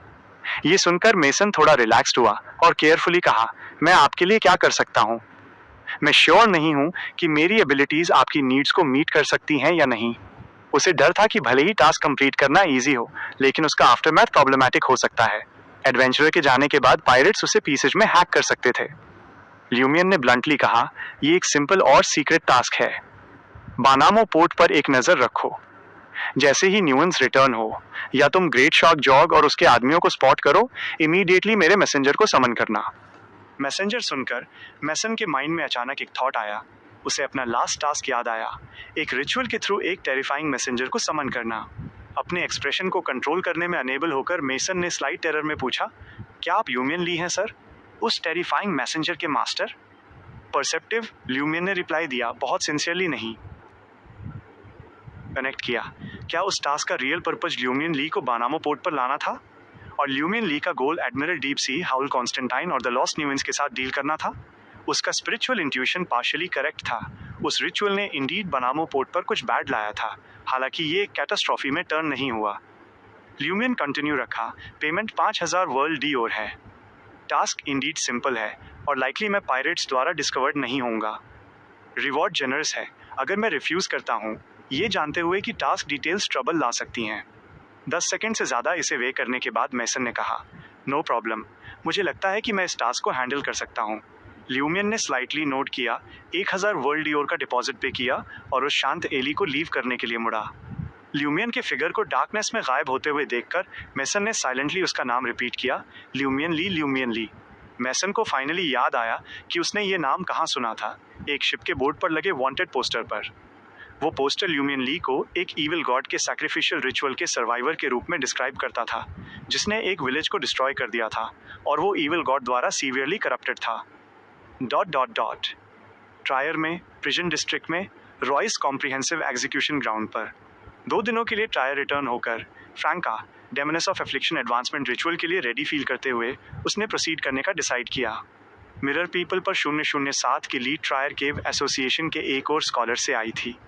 प्यूरीफायर्स ने एसोसिएशन के सभी और स्कॉलर्स को इन्वेस्टिगेट करने का प्लान बनाया था, लेकिन एक उनके विजिट करने से पहले ही मिस्टीरियसली गायब हो गया था। रिसेंटली किसी ने उसे अंडरग्राउंड ट्रायर में देखा था, जिसके पालिया होने का सस्पेक्ट था, जो एक मिरर पर्सन था। फ्रैंका ने स्टेक की तरफ देखा और सिंसियरली साय किया, जब मैं एक विच बनी थी, मैंने वंडर किया था कि क्या मैं स्टेक पर बर्न होकर एंड हो जाऊंगी। कौन जानता था, मुझे खुद को यहाँ ऊपर टाई करना होगा। जैसे ही वो बोली, उसने ट्रैवलर्स बैग से ब्लैक क्लारिस की डेमोनेस द्वारा दिया गया ब्राउन रेड वुडन सूटकेस निकाला और मेटल क्लास्प को अनलॉक किया। नेक्स्ट, उसने एक रेड वाइन ग्लास रिट्राइव किया, पोशन इंग्रेडिएंट्स कंटेन करने वाली क्रिस्टलाइन आइस को क्रश किया और इसमें फ्लावर फेस्ड बैट का ब्लड और एक सीरियसली इल पर्सन का ह्यूमन ब्लड पोर किया। दोनों डार्क रेड थे और कंबाइंड होने पर वे ऑलमोस्ट ब्लैक टर्न हो गए। उसने फिर फ्लावर फेस्ड बैट का हेड, एक 2 टेल्ड ब्लैक स्नेक का गॉल ब्लैडर और टेल टिप और इन्फिनिटस यूकेलिप्टस एसेंशियल ऑयल की 10 ड्रॉप्स ऐड की। जैसे ही इंग्रेडिएंट्स ऐड हुए, ग्लास में मौजूद dark red blood pitch black turn हो गया, जिसमें ओकेजनल नॉसिएटिंग ग्रीन बबल्स आ रहे थे। ये अनट्रीटेड सीवेज के एक कप जैसा है, ल्यूमियन ने ऑनेस्टली कमेंट किया। Damn it, shut up. Franca और ज़्यादा डिस्गस्टेड हो गई जैसे ही उसने डेमोनेस ऑफ एफ्लिक्शन पोशन की तरफ देखा। उसने पोशन ल्यूमियन को हैंड ओवर किया और लाइटली स्टेक पर जंप कर गई, जेना की हेल्प से खुद को टाई करते हुए। इस दौरान फ्रैंका मम्बल की, डैम, ये बहुत वियर्ड फील हो रहा है। उसने कई सेकंड्स के लिए अपना माइंडसेट एडजस्ट किया और ल्यूमियन की तरफ नोट किया, मैं रेडी हूँ। ल्यूमियन ने पोशन जेना को हैंड ओवर किया और अपना राइट पाम एक्सटेंड किया। क्रिम्सन वाइट फ्लेम्स की एक बॉल बाहर फ्लाई हुई, जो फ्रैंका पर लैंड हुई, जिसने इमीडिएटली पेन फील किया। उसकी बॉडी इंस्टेंटली डॉज और कॉन्ट्रैक्ट करना चाहती थी, लेकिन रोप्स ने उसे फर्मली होल्ड कर रखा था।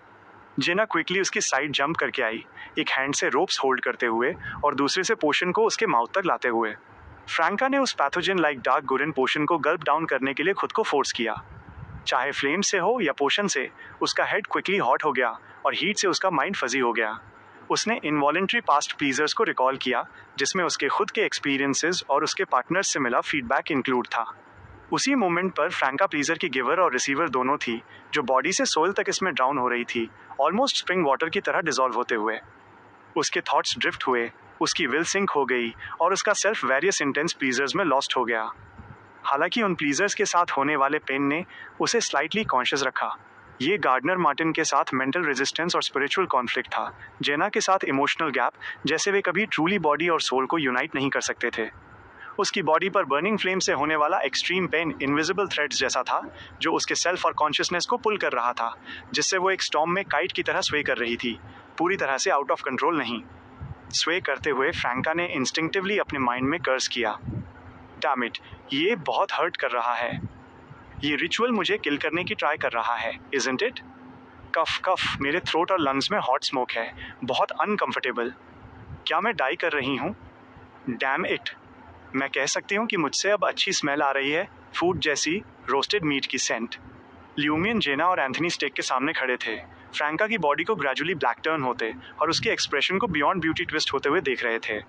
यहाँ तक कि लुगानो भी, जो मेडिकल हेल्प प्रोवाइड करने के लिए रेडी था, उसने थोड़ा हीटेड फील किया।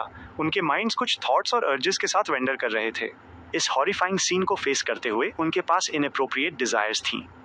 फॉर्चुनेटली ये सीवियर नहीं था और बियरेबल था। कुछ और सेकंड्स के बाद फ्रैंका की बॉडी पर crimson flames pitch black turn हो गईं, फिर क्रिस्टलाइन आइस शॉट्स में बदल गईं जो पीसेज में नीचे गिरने लगी। वे शार्ड्स अपने साथ चैट स्किन ले गए, जिससे नीचे फ्रैंका की न्यू, टेंडर और ग्लिस्निंग स्किन रिवील होने लगी। एक एसेटिक के एंड्योरेंस के साथ भी ल्यूमियन ने इंस्टेंटली अपनी नजरें हटा ली। न सिर्फ ल्यूमियन ने फ्रैंका की तरफ देखने से अवॉइड किया, बल्कि जेना और एंथनी ने भी इंस्टिंक्टिवली अपने हेड्स टर्न कर लिए, जैसे वे किसी ऐसे टेम्पटेशन से बच रहे हों जो उनके हार्ट्स को पियर्स कर सकता था। डैम इट, मेरे कपड़े ऑलमोस्ट बर्न हो गए। नेकेड होकर चारों तरफ रन करने से बस एक स्टेप दूर। थैंकफुली फ्रैंका की कर्सिंग ल्यूमियन और दूसरों के कानों तक पहुंची, जो फैमिलियरिटी का एक सेंस लाई और पहले वाले टेम्पटेशंस को डिस्पेल कर दिया। फ्रैंका फिर साइड से गायब हो गई। उसने ट्रैवलर्स बैग से कपड़ों का एक सेट निकाला और पास के एक सिक्योर्ड कॉर्नर में चेंज किया। उसने फिर अपनी इनविजिबिलिटी डीएक्टिवेट की, अपनी पोनीटेल टाई की और ल्यूमियन और दूसरों की तरफ वापस वॉक करके आई। ब्यूटीफाइंग इफेक्ट सच में इम्प्रेसिव है। फ्रैंका ने एक मिरर निकाला, खुद को एग्जामिन किया और अपनी चीक को ऐसे पोक किया जैसे वो अपनी स्किन की इलास्टिसिटी और स्मूथनेस टेस्ट कर रही हो। ल्यूमियन चकल किया और कहा, क्या एफ्लिक्शन पोशन जो चेंज लाया है वो सिर्फ यही है? फ्रैंका बोलने ही वाली थी जब अचानक उसे कुछ याद आया और उसने लुगानो की तरफ ग्लांस की। लुगानो ने इमीडिएटली कहा, मुझे वापस जाना होगा और लुडविग के लिए डिनर प्रिपेयर करना होगा। ओके, ल्यूमियन ने नोट किया। लुगानो के जाने के बाद फ्रैंका ने अपनी बॉडी में चेंजेस फील की और स्लोली बोली, अपीयरेंस, फिगर और चार्म को एनहांस करना सिर्फ एक एस्पेक्ट है और ये लीस्ट इंपॉर्टेंट है। नो, ये अनइम्पॉर्टेंट नहीं है, लेकिन इसका स्ट्रॉन्गर बनने से बहुत कम लेना देना है। नो, मुझे याद है किसी ने कहा था कि ब्यूटी एक वुमन की पावर का पार्ट है, जैसे हैंडसॉमनेस एक मैन का पार्ट है। एनीवे, तुम्हें आइडिया मिल गया होगा। दूसरे चेंजेज में चार्म का एक पैसिव स्टेट के बजाय एक एक्टिव एबिलिटी बनना इंक्लूड है। डेमोनस पाथवे में एक बियॉन्डर के रूप में जेना इजीली फ्रैंका का मीनिंग अंडरस्टैंड कर गई। पहले तुम अपना अपीयरेंस, फिगर और ऑरा शोकेस करती थी, जो तुम्हें देखने वाले किसी भी पर्सन को नेचुरली एन्चैंट कर देता था। अब एक ग्लांस, एक जेस्चर, एक वर्ड किसी को कंप्लीटली चार्म कर सकता है। यस, फ्रैंका ने एक स्माइल के साथ कहा, बट मेरे अपीयरेंस, फिगर और ऑरा को शोकेस करने के साथ कंबाइंड होने पर एक्टिव चार्म एबिलिटी ज़्यादा इफेक्टिव होगी। चार्म किए गए एनिमीज हमें हार्म करने में हेसिटेट करेंगे, अपनी फुल स्ट्रेंथ यूज़ करने में अनेबल होंगे। कुछ तो बस हमारे क्लोज आने के लिए रेसिस्ट करना तक गिव अप कर सकते हैं। डेली इंटरेक्शंस में अगर चार्म किसी पर रिपीटेडली यूज़ किया जाए तो वे ओवर टाइम ट्रूली हमारे साथ लव में फॉल कर जाएंगे। फ्रैंका ने ल्यूमियन की तरफ ग्लांस की, उसकी आइज ट्विंकल कर रही थीं। वो चार्म के इफेक्ट को टेस्ट करना चाहती थी और देखना चाहती थी कि ये एक एसेटिक के एंड्योरेंस से कैसे कंपेयर करता है। ल्यूमियन ने अचानक फ्रैंका की लेक ब्लू आइज को डीपन होते हुए फील किया, जैसे वे काउंटलेस वर्ड्स हाइड कर रही हों, और उसकी फेयर स्मूथ स्किन एक टच से ब्रेक होने जितनी डेलिकेट लग रही थी। एक इंडिस्क्राइबल फीलिंग ल्यूमियन के अंदर सर्ज हुई, जिससे वो लाउडली कर्स करने लगा, डैम इट। अपनी एबिलिटीज़ के साथ यहाँ एक्सपेरिमेंट करना स्टॉप करो। चार्म अच्छा वर्क करता है, अगर ये एक एसेटिक को कर्स करा सके। फ्रैंका ने अपने आप में सोचा, फिर सीरियसली कहा, ये बस ऐसा है कि मैं अभी अभी एडवांस हुई हूँ और पोशन की पावर लीक हो रही है, जिससे इसे कंट्रोल करना हार्ड हो रहा है। क्या तुम्हें लगता है कि मैं उस पर बिलीव करूँगा? ल्यूमियन ने रिटॉर्ट किया, ये रियलाइज़ करते हुए कि वो अनयूजुअली एजिटेटेड फील कर रहा था। एक प्रोवोकर के लिए दूसरों को प्रोवोक करने के दौरान काम रहना क्रूशियल था। फ्रैंका ने अपनी गेज विड्रॉ की और एफ्लिक्शन पोशन की एबिलिटीज़ को एक्सप्लेन करना कंटिन्यू रखा। कोर एबिलिटी प्लेग है। ये एक 30 मीटर रेंज के अंदर वेरियस पैथोजेंस क्रिएट कर सकती है। एक बार जब मैं एफ्लिक्शन पोशन की यूज्ड टू हो जाऊं और ट्रूली इसकी पावर मास्टर कर लूं, तो ये रेंज 40 मीटर से परे एक्सपैंड हो सकती है और इवेंचुअली पोशन डाइजेस्ट होने पर 50 मीटर तक जा सकती है। एक demoness of affliction multiple pathogens create कर सकती है, उनके इन्फेक्शन और डिसीजेस के ऑनसेट को एक्सेलरेट कर सकती है। इनिशियल 10 सेकेंड्स इंक्यूबेशन पीरियड हैं, जिसके बाद एलर्जी, फीवर, कफ और स्नीजिंग जैसे माइल्ड सिम्टम्स आते हैं। सिम्टम्स क्विकली वर्सन हो जाते हैं, जिससे न्यूमोनिया जैसी सीवियर इलनेसेस होती हैं। 2 से 3 मिनट में डिसीज क्रिटिकल हो जाएगी, जो पोटेंशियल सडन डेथ या इनकैपेसिटेशन कॉज कर सकती है। प्लेग को एक्सप्लेन करना डन करके फ्रैंका ने एक्साइटेडली इन्विजन किया, ये एक असासिन के साथ अच्छा पेयर करता है। चुपके से टारगेट के कुछ डोजन मीटर के अंदर पहुंचो, उस एरिया को कवर करने के लिए साइलेंटली पैथोजन स्प्रेड करो। जब टारगेट माइल्ड सिम्टम्स शो करे और रियलाइज़ करे कि कुछ रॉन्ग है, तब स्ट्राइक करो, क्योंकि उनकी स्ट्रेंथ डिक्रीज हो जाती है, उनका स्टेट अफेक्टेड होता है और कई एबिलिटीज़ डिस्ट्रक्ट हो जाती हैं।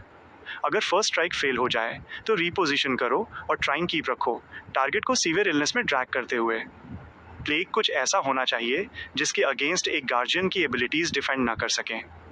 उनकी इनविजिबल बैरियर्स एयर को ब्लॉक करती हुई नहीं लगती। जिन लोगों को वे प्रोटेक्ट करते हैं वे अभी भी नॉर्मली ब्रीथ कर सकते हैं। मैं श्योर नहीं हूं कि क्या बैरियर्स में एक स्टेरलाइजिंग फंक्शन होता है। हे नेक्स्ट टाइम जब मैं एडमिरल डीप सी को फेस करूंगी तो मैं उसके ऑक्टोपस मास के बारे में वरी नहीं करूंगी। ऐसा लगता है कि ये सिर्फ स्पिरिट और माइंड को प्रोटेक्ट करता है, शायद बॉडी को और टफर और ज़्यादा रेजिलिएंट भी बनाता है। ये इंडीड असैसिनेशन और प्रोलॉन्ग फाइट्स के लिए वेल सूटेड है। ल्यूमियन ने एक हंटर के पर्सपेक्टिव से इवैल्यूएट किया। उसने पॉन्डर किया और पूछा क्या प्लेग का इन्फेक्शन और ऑनसेट टाइम टारगेट के कॉन्स्टिट्यूशन के बेसिस पर वेरी करता है। क्या तुम्हारे द्वारा क्रिएट किए गए पैथोजेंस एक हंटर की फ्लेम से बर्न किए जा सकते हैं। वो ऑर्डर ऑफ ऑल एक्सटिंक्शन के एक बेस्टोव्ड के साथ अपनी बैटल को रिकॉल कर रहा था। बेशक वहाँ एक डिफरेंस है। अनडेड क्रिएचर्स तब तक इन्फेक्टेड नहीं होंगे जब तक कि मैं एक डेमोनस ऑफ डेस्पेयर न बन जाऊं, फ्रैंका ने इंट्रोस्पेक्टिवली कहा। मैं श्योर नहीं हूं कि क्या पैथोजेंस एक हंटर की फ्लेम से बर्न हो सकते हैं। टेस्ट करना चाहते हो। श्योर। ल्यूमियन भी कंफर्म करना चाहता था। ये यूजफुल हो सकता है अगर वो कभी एक डेमोनस ऑफ एफ्लिक्शन को फेस करे।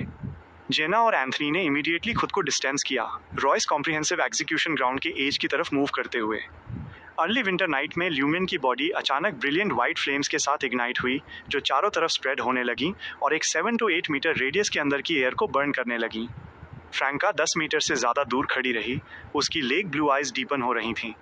जैसे ही फ्लेम्स क्रैकल हुई, टाइम पास हुआ और ल्यूमियन ने ग्रेजुअली अपने थ्रोट में एक डिस्कम्फर्ट फील किया, जैसे कोई फॉरेन ऑब्जेक्ट स्वैलो कर रहा हो, जिससे उसका मन इसे कफ आउट करने का होने लगा। उसकी नोज भी सोर और इची फील करने लगी। फ्रैंका ने एक्सपेरिमेंट स्टॉप किया और कंक्लूड किया, हंटर्स फ्लेम्स इंडीड एक डेमोनस ऑफ एफ्लिक्शन द्वारा क्रिएट किए गए कई पैथोजेंस को किल कर सकती हैं, जिससे डिसीज का इम्पैक्ट रिड्यूस हो जाता है। मुझे तुम्हें माइल्ड सिम्टम्स देने में लगभग 1 मिनट लगा। ल्यूमियन ने स्नीज किया, 2 बार कफ किया और वाइट फ्लेम्स क्विकली डिसिपेट हो गईं। जब जेना और एंथनी रिटर्न हुए, फ्रैंका ने कंटिन्यू रखा, एक डेमोनस के वेब्स भी सिग्निफिकेंटली एनहांस्ड हुए हैं। एक डेमोनस ऑफ प्लीजर के रूप में मैं टारगेट्स को एंटेंगल और बाइंड करने के लिए उन्हें सिर्फ रफली कंट्रोल कर सकती थी। अब वे मेरे आर्म्स के एक्सटेंशंस जैसे हैं जो ज़्यादा प्रिसाइज एक्शंस करने में कैपेबल हैं, जैसे। फ्रैंका अचानक स्माइल की, टिकलिंग यू। जैसे ही वो बोली, ल्यूमियन और जेना ने अपनी वेस्ट्स पर कुछ सॉफ्ट और इनविजिबल टिकल करते हुए फील किया, जिससे एक टिंगलिंग सेंसेशन कॉज हुआ। इमैच्योर, क्या तुम बड़ी नहीं हुई हो। ल्यूमियन ने मॉक किया, फिर ऐड किया, बट ये कॉम्बैट में यूजफुल है। फ्रैंका ने इनविजिबल वेब्स विड्रॉ किए, अपनी पोनीटेल अनटाई की और अपने हेयर को फॉल होने दिया। उसके फ्लेक्सन कलर के हेयर नीचे ड्रॉप नहीं हुए बल्कि फ्लोट करने लगे। हर एक स्ट्रैंड डिस्टिंक्ट और लाइवली था। अब मेरे हेयर भी एक वेपन है, फ्रैंका ने प्राउडली अनाउंस किया। ये स्किन पियर्स कर सकते हैं, ब्लैक फ्लेम्स इंजेक्ट कर सकते हैं और कॉन्टैक्टेड एरिया में स्टिफनेस कॉज कर सकते हैं, जो क्लोज कॉम्बैट में इफेक्टिव है। उसने अपने हेयर डाउन रहने दिए, इसे दोबारा टाई किया और एक मिरर निकाला। मेरे कर्सेस भी स्ट्रॉन्गर और ज़्यादा टारगेटेड हैं। पहले मुझे उन्हें ब्लैक फ्लेम्स से कर्स करने के लिए मिरर में टारगेट की फुल इमेज रिफ्लेक्ट करनी पड़ती थी। अब मैं बॉडी का सिर्फ एक पार्ट रिफ्लेक्ट कर सकती हूँ जो कोरस्पॉन्डिंग एरिया को अफेक्ट करेगा। मेरी दूसरी एबिलिटीज़ भी एनहांस्ड हुई हैं, ब्लैक मैजिक और मिरर मैजिक को इंक्लूड करके। जेना ने क्वाइली सुना और सिंसियरली रिमार्क किया, एक डेमोनस ऑफ प्लीजर के कंपैरिजन में ये एक सिग्निफिकेंट इम्प्रूवमेंट है। आफ्टर ऑल ये सीक्वेंस 5 है, फ्रैंका ने कहा, एक्सट्रीमली प्लीज्ड फील करते हुए। ये देखकर ल्यूमियन ने स्लाइटली नोट किया, मैं अभी के लिए मिरर पीपल इन्वेस्टिगेशन में पार्टिसिपेट नहीं करूँगा। मेरा कल लेनबर्ग के लिए लीव करने का प्लान है, सिटी ऑफ एग्जाइल्स मोरोरा को ढूंढने के लिए। वो लेनबर्ग लैंग्वेज स्टडी कर रहा था और उसने डिस्कवर किया था कि ये एसेंशियली फेनापोटर किंगडम्स के हाईलैंडर जैसी ही थी, कुछ डायलेक्टल डिफरेंसेस के साथ।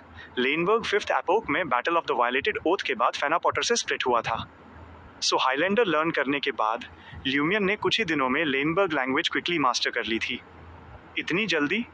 वेल, तुमने रिप्रपोर्शन डाइस्ड कर लिया है और डेमीगॉड में एडवांस करने पर कंसिडर करने की ज़रूरत है। फ्रैंका अचानक विस्टफुल फील करने लगी। ल्यूमियन ने रॉयस कॉम्प्रिहेंसिव एग्जीक्यूशन ग्राउंड के बाहर ग्लांस की और फ्रैंका, जेना और एंथनी से कहा, मेरे लिए लुडविग का ध्यान रखना और लुगानो पर एक नज़र रखना। 001 से मिली इन्फॉर्मेशन और मैडम मैजिशियन के हिंट्स के बेसिस पर ल्यूमियन के लिए मोरोरा अकेले जाना ही बेस्ट था। इनिशियली उसने अपने गॉडसन लुडविग को साथ ले जाने पर कंसीडर किया था, लेकिन उसके एंजेलिक नेचर और डिविनिटी को देखते हुए वो मोरोरा में अननेसेसरी चेंजेस कॉज कर सकता था, सो उसने वो आइडिया अबेंडन कर दिया। इसके कंपैरिजन में मिस्टर फूल द्वारा सील टर्मिबोरोस को टेम्परेरीली इग्नोर किया जा सकता था। थ्योरेटिकली वो 001 को ट्रिगर नहीं करेगा। ओके, फ्रैंका और दूसरों ने ल्यूमियन को रिस्पॉन्ड किया। डिनर के बाद फ्रैंका और जेना नॉर्वे ओरोसाई के अपार्टमेंट 702 में वापस आ गए। फाइनली ये काम कर गया। फ्रैंका ने अपने हाथ ऊपर उठाए और आलस्य से अंगड़ाई ली। नेक्स्ट, क्या हमें पहले पालिया मिरर पर्सन को ढूंढना चाहिए, डेमनेस ऑफ ब्लैक को रिपोर्ट करना चाहिए, या उसे कल सुबह बताना चाहिए कि मैं डेमनेस ऑफ एफ्लिक्शन बन गई हूँ? उसने कहा था कि एक बार जब मैं एफ्लिक्शन में एडवांस हो जाऊंगी तो वो मेरे साथ डेमनेस सेक्ट के कुछ सीक्रेट्स शेयर करेगी। फ्रैंका इन सीक्रेट्स को जानने के बारे में उत्सुक थी, लेकिन थोड़ी डरी हुई भी थी। इसके अलावा उसने महसूस किया कि प्लेजर पोशन को पचाने की उसकी प्रोग्रेस उम्मीद से बहुत तेज थी, जिससे डेमनेस ऑफ प्लेजर का सस्पिशन बढ़ सकता था। वो अभी एडमिरल डीपसी से रिलेटेड कुछ भी रिपोर्ट नहीं करना चाहती थी। इसमें कर्ली हेड बबून रिसर्च सोसाइटी के ट्रांसमिग्रेशन का सीक्रेट इन्वॉल्व था। अब तक फ्रैंका और लुमियन ने केवल अपने अपने अरकाना कार्ड्स को एडमिरल डीपसी के एल्विस से सस्पेक्टेड कनेक्शन के बारे में मेंशन किया था, और अभी तक उन्हें कोई रिस्पॉन्स नहीं मिला था। जेना ने एक मोमेंट के लिए सोचा और फिर कहा, भले ही तुम कल डेमनेस ऑफ ब्लैक के पास न जाओ, तुम्हें इसे जल्द ही करना चाहिए। जितनी जल्दी हम डेमनेस सेक्ट के सीक्रेट्स को समझेंगे, उतना ही बेहतर हम अपने एक्शंस को प्लान कर सकते हैं और पोटेंशियल पिटफॉल से बच सकते हैं।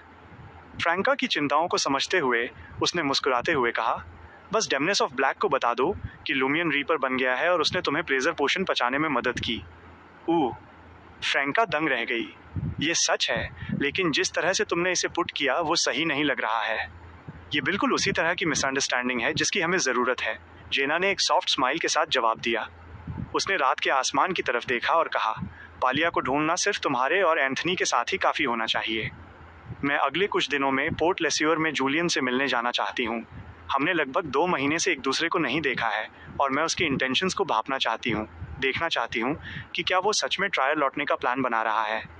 श्योर, फ्रैंका जेना की चिंताओं को समझ गई। जेना ने सिर हिलाया। मैं आज रात घर जाऊंगी, उसके लिए कुछ चीज़ें पैक करूंगी और कल सुबह निकलने की कोशिश करूंगी। जितनी जल्दी मैं जाऊंगी उतनी ही जल्दी मैं वापस आ सकूंगी। पोर्ट लेस्योर जाने वाले बहुत सारे स्टीम लोकोमोटिव और रिवर बोट थे, इसलिए उसने मौके पर टिकट न मिलने की चिंता नहीं की। एक ब्रीफ कन्वर्सेशन के बाद जेना ने अपना सामान पैक किया, अपना सूटकेस लिया और अपार्टमेंट से चली गई। उसने जूलियन के इंस्ट्रक्शंस को फॉलो नहीं किया था कि जब वो पोर्ट लेस्योर में अपने एक्सचेंज प्रोग्राम के लिए दूर था तो रूए पास्चर वाले अपार्टमेंट का लीज कैंसिल कर दे, जिससे पैसे बच रहे थे। वो अभी भी कभी कभी वहाँ रुकती थी, जैसे कि वह कभी गई ही ना हो। जेना को जाते देख फ्रैंका को डिसअपॉइंटमेंट की एक टीज महसूस हुई और वो बड़बड़ाई, मैं उम्मीद कर रही थी कि हम आज रात सेलिब्रेट कर सकते हैं। वो धीरे धीरे अपने बेडरूम में वापस चली गई और देखा कि जेना के कुछ कपड़े और बिलोंगिंग्स ले जाए जा चुके थे। जैसे ही उसने अब पहले से साफ और सुधरे हुए बेडरूम को देखा, फ्रैंका कुछ समझती हुई सी लगी। वो साइलेंट हो गई। उसने महसूस किया कि एफ्लिक्शन पोशन कुछ हद तक पच गया था। ... छुक छुक छुक। ब्रास पैटर्न्स वाली एक क्रीम कलर्ड स्टीम ट्रेन पटरियों पर तेजी से दौड़ रही थी, जो पहाड़ों के बीच बसे लेनबर्ग की कैपिटल अशारा की तरफ बढ़ रही थी। लुमियन एक सेकंड क्लास कैरेज में बैठा था और आराम से चारों ओर देख रहा था। अशारा के लिए कोऑर्डिनेट्स के बिना और मैसेंजर की हैसल से दोबारा गुजरने के लिए अनविलिंग होने के कारण उसने रिस्टन प्रोविंस में वापस टेलीपोर्ट करना, बॉर्डर तक स्टीम ट्रेन लेना और फिर पहाड़ों के रास्ते खुद को स्मगल करना चुना। Pre exchange Lenburg currency, black market traders के नॉलेज और इंटरमीडियरीज के साथ लुमियन ने आसानी से नई आइडेंटिफिकेशन हासिल कर ली और अशारा के लिए टिकट खरीद लिया। लेनबर्ग एक छोटा देश था, इसलिए वो शाम तक अपनी डेस्टिनेशन पर पहुंच जाता। जैसे ही लुमियन ने ऑब्जर्व किया, उसने नोटिस किया कि लेनबर्ग के रेसिडेंट्स लाइट कलर्ड कपड़े और ब्रास एक्सेसरीज पसंद करते थे और हर कोई जर्नी के दौरान चुपचाप पढ़ने के लिए एक किताब ले जा रहा था। यहाँ तक कि जो लोग बातचीत कर रहे थे वे भी दबी आवाज़ में कर रहे थे।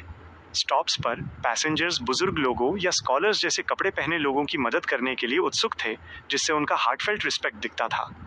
कोई आश्चर्य नहीं कि ये God of knowledge and wisdom की लैंड है, लुमियन ने साइलेंटली सोचा। लेनबर्ग एक सिंगल फेथ वाला नेशन था जिसमें कोई रॉयल फैमिली नहीं थी, जहां चर्च ऑफ नॉलेज देश पर स्ट्रॉन्ग कंट्रोल और इन्फ्लुएंस रखता था। शायद उसकी गेज को सेंस करते हुए उसके बगल में बैठा एक यंग मैन जो एक किताब पकड़े हुए था, उसने लुमियन के लेनबर्ग ट्रैवल गाइड पर नज़र डाली और धीमी हंसी के साथ पूछा, क्या आप एक फॉरेनर हैं? वो लेनबर्ग भाषा में बोला, फिर हाईलैंडर, लोनीस, इंट्रीशियन और फेसैक भाषा में स्विच कर गया। लुमियन थोड़ा सरप्राइज्ड हुआ। एक टिपिकल लेनबर्ग सेकंड क्लास पैसेंजर इतनी सारी भाषाएं जानता था। इसके अलावा ऐसा लग रहा था जैसे वो आदमी शो ऑफ कर रहा था। हाँ, मैं इंटिस से हूँ और मैं लेनबर्ग भाषा बोलता हूँ, लुमियन ने कोऑपरेटिवली जवाब दिया। आपका नाम क्या है? यह इम्प्रेसिव है कि आप नॉर्थ कॉन्टिनेंट की सभी भाषाएं जानते हैं। यंग मैन ने अपने लाइट फ्रेम ग्लासेस को एडजस्ट किया और मुस्कुराया। मेरा नाम सैलेंट है और मैं बस एक छोटी कंपनी का एम्प्लॉय हूँ। एक्चुअली एक बार जब आप नॉर्थ कॉन्टिनेंट की एक भाषा सीख लेते हैं तो बाकी आसान हो जाती हैं। अगर आप एंशिएंट फेसैक से स्टार्ट करते हैं तो ये और भी सिंपल है। हम लेनबर्गर्स अपनी कंपलसरी एजुकेशन में एंशिएंट फेसैक सीखना शुरू कर देते हैं। सैलेंट के टोन में प्राइड का एक हिंट था, जो ऑलमोस्ट उन दूसरे देशों को नीची नज़र से देख रहा था जो अभी भी इलिटरेसी और फॉरेन लैंग्वेजेस न जानने वाले लोगों से परेशान थे। थ्योरी में हाँ, वरना मैंने इतनी जल्दी हाईलैंडर पर मास्टरी हासिल नहीं की होती। मेरी ड्यूटनीज तो बस बमुश्किल पास होने लायक है। लुमियन ने सैलेंट के इस स्लाइट एरोगेंस का बुरा नहीं माना। आज सुबह वो जिन लेनबर्गर्स से मिला था उन सभी का एटीट्यूड सिमिलर था। अपनी आवाज़ धीमी रखते हुए लुमियन ने एक स्माइल के साथ कहा, आप लोग काफ़ी सिविलाइज्ड हैं, बुजुर्गों और स्कॉलर्स के लिए ग्रेट रिस्पेक्ट दिखा रहे हैं और गप्पे मारने या खेलने के बजाय ट्रेन में पढ़ रहे हैं। सैलेंट ने रिस्ट्रेंट प्राइड के साथ जवाब दिया, लेनबर्ग में नॉलेज सबसे कीमती है और स्कॉलर्स के पास सबसे ज़्यादा नॉलेज होता है। एल्डर्स अपनी पूरी लाइफ में बहुत सारा एक्सपीरियंशियल नॉलेज एक्यूमुलेट करते हैं। सैलेंट ने एक सेल्फ डेप्रिकेटिंग हंसी हंसते हुए कहा, पढ़ना बचपन से ही एक हैबिट और एक नेसेसिटी है। आपको नहीं पता होगा कि हमारी लाइफ स्कूल में, कंपनीज में और यहाँ तक कि चर्च में भी एग्जाम्स और इवैल्यूएशन से भरी होती है, जहाँ हम गॉड ऑफ नॉलेज के प्रति अपनी पाइटी और रिस्पेक्ट दिखाने के लिए ग्रैंड मासेस के दौरान थियोलॉजिकल टेस्ट्स देते हैं। लुमियन को अचानक लगा कि ये नेसेसरीली एक अच्छी चीज़ नहीं थी। कोई आश्चर्य नहीं कि लुडविग चर्च ऑफ नॉलेज में वापस जाने के लिए अनविलिंग है। लेकिन और को ये जगह पसंद आती। वो खुद यहाँ रहना नहीं चाहती, लेकिन वो निश्चित रूप से मुझे यहाँ पढ़ने के लिए भेजना चाहती। अपने बगल में फॉरेनर को साइलेंट होते देख सैलेंट ने आह भरी और कहा, इसीलिए मैं ग्रेजुएशन के बाद अशारा में नहीं रुका। वहाँ प्रेशर ओवरवेलमिंग है, qualification exams, annual competency reviews, monthly company evaluations, job training exams और भी बहुत कुछ। लुमियन इंटरनली हिस किए बिना नहीं रह सका। तो ये लेनबर्गर्स की, खासकर अशारा में रहने वालों की डेली लाइफ है। लुडविग के वेग डिस्क्रिप्शंस ने मुझे इसके लिए प्रिपेयर नहीं किया था। मैंने सोचा था कि केवल स्टूडेंट्स के लिए ही लाइफ हार्ड होती है। थैंक गॉड औरों ने मुझे अपनाया और किसी लेनबर्गर ने नहीं। इस बारे में बात करने से सैलेंट मेलनकॉलिक फील करने लगा, जिससे वो अपना सिर झुकाकर वापस अपनी किताब की तरफ मुड़ गया। टाइम को जज करते हुए लुमियन को रियलाइज़ हुआ कि वे अशारा के करीब थे, इसलिए उसने सिटी ऑफ एग्जाइल्स मोरोरा के इशू पर पॉन्डर करना शुरू कर दिया। वो हिचकिचाया और फिर सैलेंट से पूछा, क्या आपने मोरोरा नाम के किसी शहर के बारे में सुना है? सैलेंट ने ध्यान से सोचा और फिर जवाब दिया, नहीं, न तो रियलिटी में और न ही किसी लेजेंड्स में। लुमियन ने एक नॉन कमिटल ग्रांट दिया और अपनी गेज वापस बाहर तेजी से पीछे छूटते पहाड़ी सीनरी की तरफ घुमा ली, जैसे कि उनकी बातचीत बस एक कैजुअल स्मॉल टॉक थी। अगर मैडम मैजिशियन इसे नहीं ढूंढ सकी तो मैं भी प्रोबेबली इसे नहीं ढूंढ पाऊंगा जब तक कि मैं चर्च ऑफ नॉलेज के किसी डेमिगॉड को किडनैप न कर लूं। चूंकि चर्च ऑफ नॉलेज ने एब्सेस्ड हैंड के पार्ट्स को मोरोरा में रखा है, क्या मैं शहर को खोजने के लिए बॉडी पार्ट्स के बीच के कनेक्शन का यूज़ कर सकता हूँ? चर्च ऑफ नॉलेज मुझसे मोरोरा जाने की एक्सपेक्टेशन रखता है और मुझे अलाउ करता है, शायद इसके लिए होप भी कर रहा है। क्या वे मुझे कोई हिंट देंगे? ... इन थॉट्स के साथ लुमियन और अधिक डिटरमिन्ड हो गया। जैसे ही शाम ढली, स्टीम लोकोमोटिव ग्रे और वाइट स्टोन स्लैब से बने एक प्लेटफॉर्म पर रुक गया। लुमियन एक छोटा सूटकेस लिए हुए सैलेंट के साथ बुक स्कल्पचर्स और ब्रास पैटर्न से डेकोरेटेड स्टेशन से गुजरा। पहाड़ों से होकर हवा चल रही थी, जो ठंडक के साथ रिफ्रेशिंग एयर ला रही थी। जैसे ही वे अशारा स्टीम ट्रेन स्टेशन के एंट्रेंस के करीब पहुंचे, लुमियन ने चर्च ऑफ नॉलेज के कई पादरियों को देखा, जो ब्रास से ट्रिम्ड व्हाइट रोब्स पहने हुए रास्ता रोके खड़े थे और पैसेंजर्स के डॉक्यूमेंट्स चेक कर रहे थे। क्या चल रहा है? लुमियन ने पूछा। सैलेंट ने एक नज़र डाली और कैजुअली जवाब दिया, रूटीन एग्जिट चेक, जो अल्टरनेटिवली चर्च और गवर्नमेंट द्वारा किए जाते हैं। मुझे लगा कि वे लोगों को उनका नॉलेज टेस्ट करने के लिए रैंडमली रोक सकते हैं, लुमियन ने मजाक किया। सैलेंट ने अपना सिर तेजी से घुमाया। उसकी आंखें डर से भरी थीं, जैसे कि कह रहा हो, क्या तुम एक डेविल हो? चर्च के बिशप भी ऐसा नहीं सोचेंगे। लुमियन ने कंधे उचकाए और पादरियों द्वारा अपने डॉक्यूमेंट्स चेक कराने के लिए आगे बढ़ गया। ग्रुप को लीड कर रहे एल्डर ने लुमियन को स्क्रूटिनाइज किया, उसके डॉक्यूमेंट्स पर नज़र डाली, फिर दूसरों को सिग्नल दिया। लुमियन को तुरंत पादरियों ने घेर लिया, जो सभी एक्शन के लिए तैयार थे। एल्डर ने उसकी तरफ घूर कर देखा और स्टर्नली कहा, हमें एक वांटेड क्रिमिनल मिल गया है, इसे ले जाओ। लुमियन ने एक आईब्रो उठाई।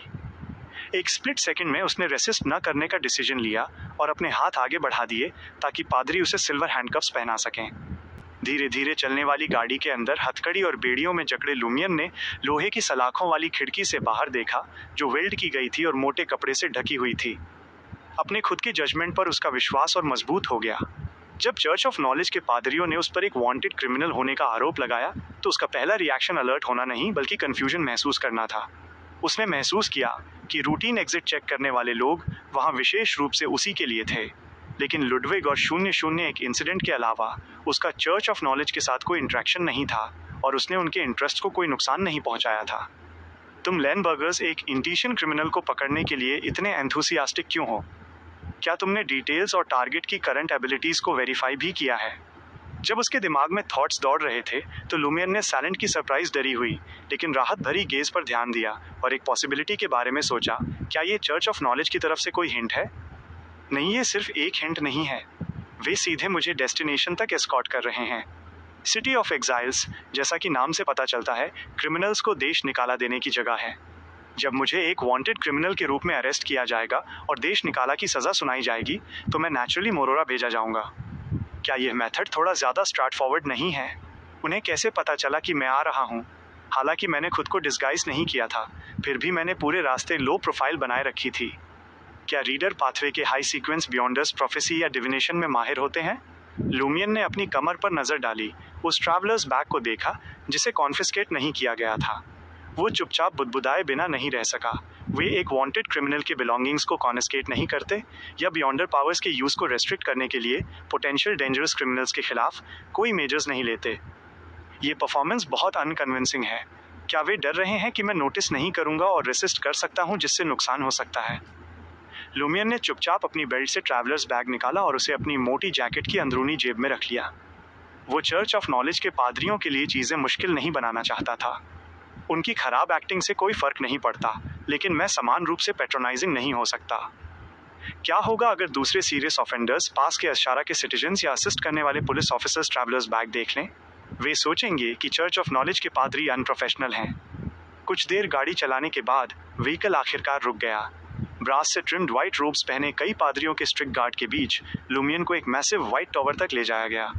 इससे पहले कि वो टॉवर के फुल अपीयरेंस को अच्छे से देख पाता या उसकी भव्यता को कंफर्म करने के लिए उसकी स्पायर को देख पाता, उसे एक साइड डोर से अंदर धकेल दिया गया। पत्थरों की सीढ़ियों से नीचे कई गैस व लैंप से रोशन एक धुंधले कॉरिडोर से होते हुए ब्लैक आयरन से बनी एक सेल के अंदर ले जाया गया। लुमियन ने चारों ओर देखा और देखा कि लगभग 8 लोग पहले से ही अंदर थे। सभी हथकड़ी और बेड़ियों में थे। कुछ को तो उनकी कॉलर बोन्स के जरिए जंजीरों से बांधकर एक जगह फिक्स कर दिया गया था। ऐसे रेस्ट्रेंट्स बियॉन्डर्स के खिलाफ भी इफेक्टिव होंगे, लेकिन वे अधिक मिस्टिकल एबिलिटीज वाले लोगों को सप्रेस नहीं कर सकते। अगर ये मैं होता तो इस तरह बंद होने से मेरी हंटर कॉम्बैट स्किल्स बेकार हो जाती, लेकिन ये मुझे आग लगाने, प्रोवोक करने, वीकनेसेस को स्काउट करने, फेट्स को स्वैप करने या एस्केप करने के लिए टेलीपोर्ट करने से नहीं रोक पाता। कम ऑन, क्या आप लोग थोड़े और प्रोफेशनल नहीं हो सकते? ये परफॉर्मेंस बहुत फेक है, लुमियन ने सोचा जब उसने उस एल्डर को देखा जिसने उसे अरेस्ट किया था। वो लोहे की सेल का दरवाज़ा खोल रहा था। थोड़ी बड़ी उम्र का पादरी एक तरफ हट गया और उसने लुमियन से कहा, यहाँ रहो और अपने जजमेंट का वेट करो। जजमेंट? तुमने अभी तक जजमेंट किया भी नहीं है। क्या तुमने प्रिटेंड करना छोड़ दिया है? लुमियन कोऑपरेटिवली सेल के अंदर चला गया। क्लैंग। लोहे की सेल का दरवाज़ा बंद कर दिया गया और लॉक कर दिया गया। लुमियन ने चारों ओर देखा, ज़मीन पर फिक्स एक मेटल की चेयर ढूंढी और बैठ गया। अपनी गेज उन सीरियस ऑफेंडर्स पर डाली जो उसे देख रहे थे। चश्मा पहने एक यंग मैन ने, जो उसके अपोजिट बैठा था, अपनी ठुड्डी उठाई और कहा, उम्मीद नहीं थी कि मुझसे छोटा कोई यहाँ आएगा। ब्रदर, तुमने क्या क्राइम किया है?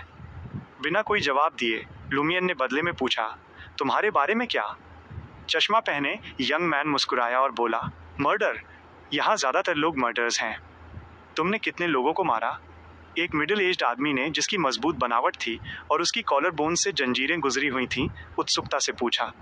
7 या 8। मैं श्योर नहीं हूँ कि उनमें से कोई एंड में मरा या नहीं, यंग मैन ने याद करते हुए जवाब दिया। अपने हाथों से एक ह्यूमन लाइफ को एंड करना, उनके पेन, स्ट्रगल और डिस्पेयर को फील करना और उनके गर्म खून के छींटे अपने चेहरे पर महसूस करना इंटॉक्सिकेटिंग होता है। उस मोमेंट पर मुझे उनके गॉड, उनके लॉर्ड जैसा फील हुआ। एक सीरियल किलर। लुमियन चुपचाप देखता रहा, इन सीरियस ऑफेंडर्स के बीच हो रही बातचीत में इंटरप्ट किए बिना। यंग मैन ने एंड में आह भरी। अनफॉर्चुनेटली अशारा में बहुत सारे डिटेक्टिव्स हैं। उन्होंने आखिरकार मुझे ढूंढ लिया। तुम्हारे बारे में क्या? उसने कॉलर बोन्स में जंजीर वाले मिडिल एज्ड आदमी से पूछा। तुमने कितने लोगों को मारा और क्यों? उस आदमी ने उदासीनता से जवाब दिया, जैसे कि अपने ब्रेकफास्ट के बारे में बता रहा हो। पता नहीं, बहुत सारे। क्या तुम इस बात का काउंट रखते हो कि तुमने एक महीने में ब्रेड के कितने स्लाइस खाए हैं? ये इंटिस के एम्परर रोसेल का कोट है ना? मैंने इसे एक बायोग्राफी में पढ़ा था। यंग मैन ने एक स्माइल के साथ जवाब दिया। मुझे याद है कि मैंने पिछले महीने 123 स्लाइस खाए थे। मिडिल एज्ड आदमी कुछ सेकंड के लिए साइलेंट रहा और फिर बोला, मैं इसलिए मारता हूँ क्योंकि वे मरने के डिजर्विंग हैं, और वे जितने ज़्यादा डिजर्विंग होते हैं उनका फ्लैश उतना ही टेस्टी होता है। तुम उन लोगों को खाते हो जिन्हें तुम मारते हो? यंग मैन का एक्सप्रेशन थोड़ा बदल गया। वे कितना डिजर्व करते हैं इस पर डिपेंड करते हुए अलग अलग कुकिंग मेथड्स होते हैं, मिडिल एज्ड आदमी ने सीरियसली जवाब दिया। तुम दोनों सनकी हो, अपनी 30 की उम्र के एक उदास आदमी ने सूंघते हुए कहा। यंग मैन गुस्सा नहीं हुआ और उसने उत्सुकता से पूछा, तुमने क्यों मारा? मैंने मारने की खातिर नहीं मारा, मैं बस उनका रेप करना चाहता था। उन्हें बहुत ज़्यादा रेसिस्ट करने के लिए ब्लेम करो। उदास आदमी ने तिरस्कार के साथ जवाब दिया, जैसे कि कह रहा हो कि वो इन पर्वर्ट से अलग था। यंग मैन हंसा और बिखरे हुए भूरे बालों और कॉलरबोन में जंजीर वाली एक वीमेन की तरफ इशारा किया। ये भी रेप करती है और मारती है, लेकिन ये इंसिडेंटल है। उसका मेन पर्पस रिप्रोडक्टिव ऑर्गन्स को कलेक्ट करना है। मेटल की चेयर पर चुपचाप बैठे हुए, थोड़ा आगे झुकते हुए, लुमियन अपना सिर हिलाए बिना नहीं रह सका। क्या लेनबर्ग में बहुत सारे मर्डर्स हैं? एवरेज तौर पर हर किसी का कुछ बॉडी काउंट है। जेंटलमैन जैसे दिखने वाले यंग मैन ने लुमियन की तरफ दोबारा देखा। तुम्हारे बारे में क्या? तुमने क्या मेजर क्राइम किया है? लुमियन ने एक मोमेंट के लिए सीरियसली सोचा और कहा, murder, blasphemy, arson, kidnapping, extortion, intimidation, deceit, causing explosions, inducing miscarriage, evil gods की पूजा करना, गवर्नमेंट ऑफिशियल्स पर अटैक करना, ऑर्थोडॉक्स चर्चेस को ब्लैकमेल करना। यंग मैन कुछ सेकंड के लिए स्टन रह गया और फिर हंसा। ब्रदर, क्या तुमने बहुत सारे क्राइम्स नहीं कर दिए हैं? मैं यहाँ और क्यों होता? लुमियन ने कैजुअली जवाब दिया। ट्रू। यंग मैन और दूसरे सीरियस ऑफेंडर्स ने लुमियन की तरफ अधिक रिस्पेक्ट के साथ देखा। तुमने एग्जैक्टली कितने लोगों को मारा? यंग मैन ने पूछा, जैसे कि वो खुद को डिटेल्स में डुबो देना चाहता हो। लुमियन ने अपना सिर हिलाया और धीमी आवाज में कहा, मैंने काउंट नहीं किया और मैं जवाब नहीं देना चाहता। ये कोई शेखी बघारने वाली बात नहीं है। यह एक फार्मर द्वारा गेहूं काटने जैसा है। मैं बस अपना काम कर रहा हूँ। क्या तुम अपना डेली काम अच्छे से करने पर खुश होगे? यंग मैन एक मोमेंट के लिए साइलेंट रहा और फिर बोला, तुम्हारा नाम क्या है? मैं गुई हूँ। शायद हम दोबारा डेथ की लैंड में मिलेंगे। लुमियन ने सिंपली जवाब दिया, लुइस। वो इन लोगों के बीच या सिटी ऑफ एग्जाइल्स में अपना रियल नेम यूज नहीं करना चाहता था। मिस्टिसिज्म में किसी का रियल नेम जानने से कर्स किए जा सकते थे। इनएविटेबिलिटी पाथवे में सिमिलर कॉन्ट्रैक्ट एबिलिटीज थीं। तुम लोगों के बारे में क्या? गुई ने दूसरों से पूछा। मिडिल एज्ड आदमी ने जवाब दिया। उदास आदमी हिचकिचाया, लेकिन उसने जवाब दिया, विजयपन। जूली, बिखरे हुए भूरे बालों वाली वीमन ने कहा। उसकी गेज गुई और दूसरों के क्रॉचेस पर लालच से टिकी हुई थी। सीरियस ऑफेंडर्स द्वारा खुद को इंट्रोड्यूस करने के बाद लुमियन मुस्कुराया और बोला, मुझे उम्मीद नहीं थी कि लेनबर्ग की सिक्योरिटी इतनी खराब होगी जहां इतने सारे सीरियल किलर्स हैं। राइट, मैं इंटिस से हूँ। मैं लेनबर्ग में ज़्यादा समय से नहीं हूँ। गुई, जो सबसे ज़्यादा टॉकेटिव था, उसने अपने हथकड़ी वाले हाथ उठाए, अपने चश्मे को एडजस्ट किया और एक स्माइल के साथ कहा, एक्चुअली ये ख़राब नहीं है, बल्कि काफ़ी अच्छा है, क्योंकि लेनबर्ग में दुनिया के सबसे अच्छे डिटेक्टिव्स हैं। लेकिन अभी भी हमारे जैसे बहुत से लोग हैं। ट्विस्टेड पर्सनालिटीज़ के साथ बहुत सारा नॉलेज मिलकर आसानी से दुर्जय क्रिमिनल्स का एक बैच बना देता है, और दूसरे देशों के क्रिमिनल्स यहाँ आते हैं, लेनबर्ग के डिटेक्टिव्स को चैलेंज करना चाहते हैं। डिटेक्टिव्स रीडर पाथवे के सीक्वेंस 7 हैं, जो चर्च ऑफ नॉलेज से बिलोंग करता है। यहाँ वास्तव में बहुत सारे हैं। क्या इन क्रिमिनल्स के बीच रियल क्रिमिनल्स और सीरियल किलर्स हो सकते हैं जो अपने रोल प्ले के लिए डिटेक्टिव्स का यूज़ कर रहे हों? लेकिन फिर से अगर डिटेक्टिव्स डेविल पाथवे के क्रिमिनल्स को पकड़ते हैं तो वे अपने पोर्शंस को बेहतर और तेज़ी से पचा सकते हैं। लुमियन ने सोचा, थोड़ा सिर हिलाते हुए, और एक स्माइल के साथ रिप्लाई किया, क्या मैं उनमें से एक हूँ? तुम्हें अपनी खुद की पर्सनैलिटी की क्लियर अंडरस्टैंडिंग है। तुम्हारे पास जितना अधिक नॉलेज होगा, तुम उतने ही अधिक डेंजरस बन जाओगे। गुई ने खांसा और कहा, हाँ, मुझे अब और अधिक नॉलेज न होने का पछतावा है। जैसे ही सीरियस ऑफेंडर्स साइलेंस और बेकार की बातों के बीच ऑल्टरनेट कर रहे थे, टाइम बिना नोटिस किए बीतता हुआ लगा। फाइनली पहले वाले पादरी एक वीमन को सेल तक एस्कॉर्ट करके लाए।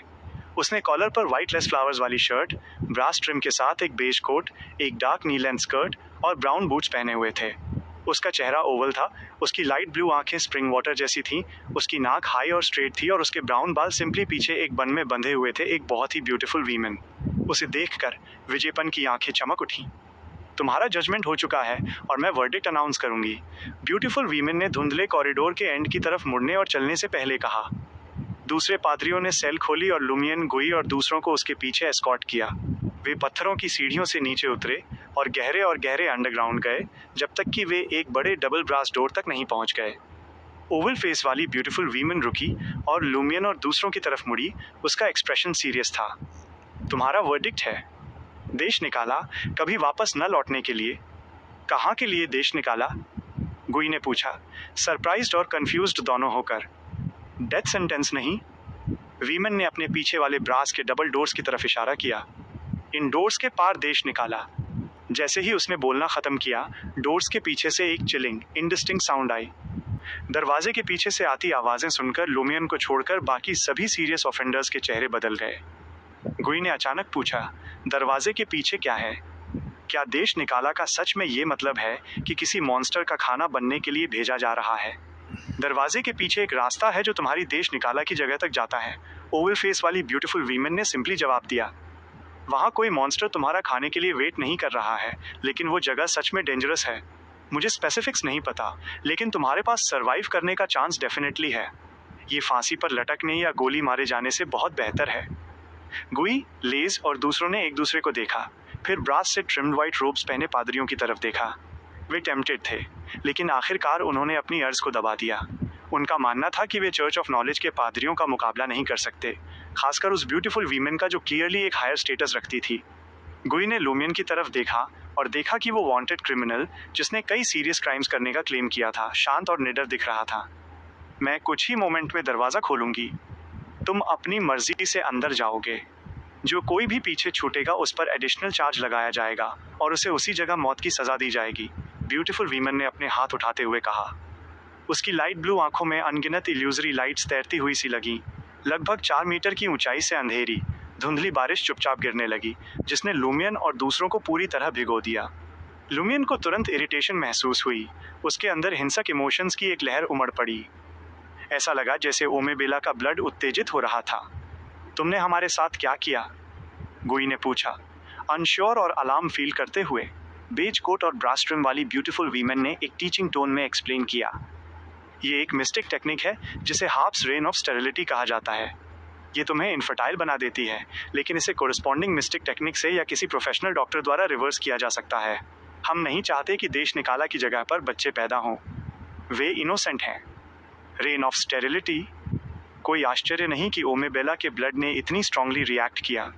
मुझे आश्चर्य है कि क्या ये सीक्रेट टेक्निक मुझे अफेक्ट करेगी या ओमेबेला के ब्लड लाइन की स्पेशल प्रॉपर्टीज इसे न्यूट्रलाइज कर देंगी।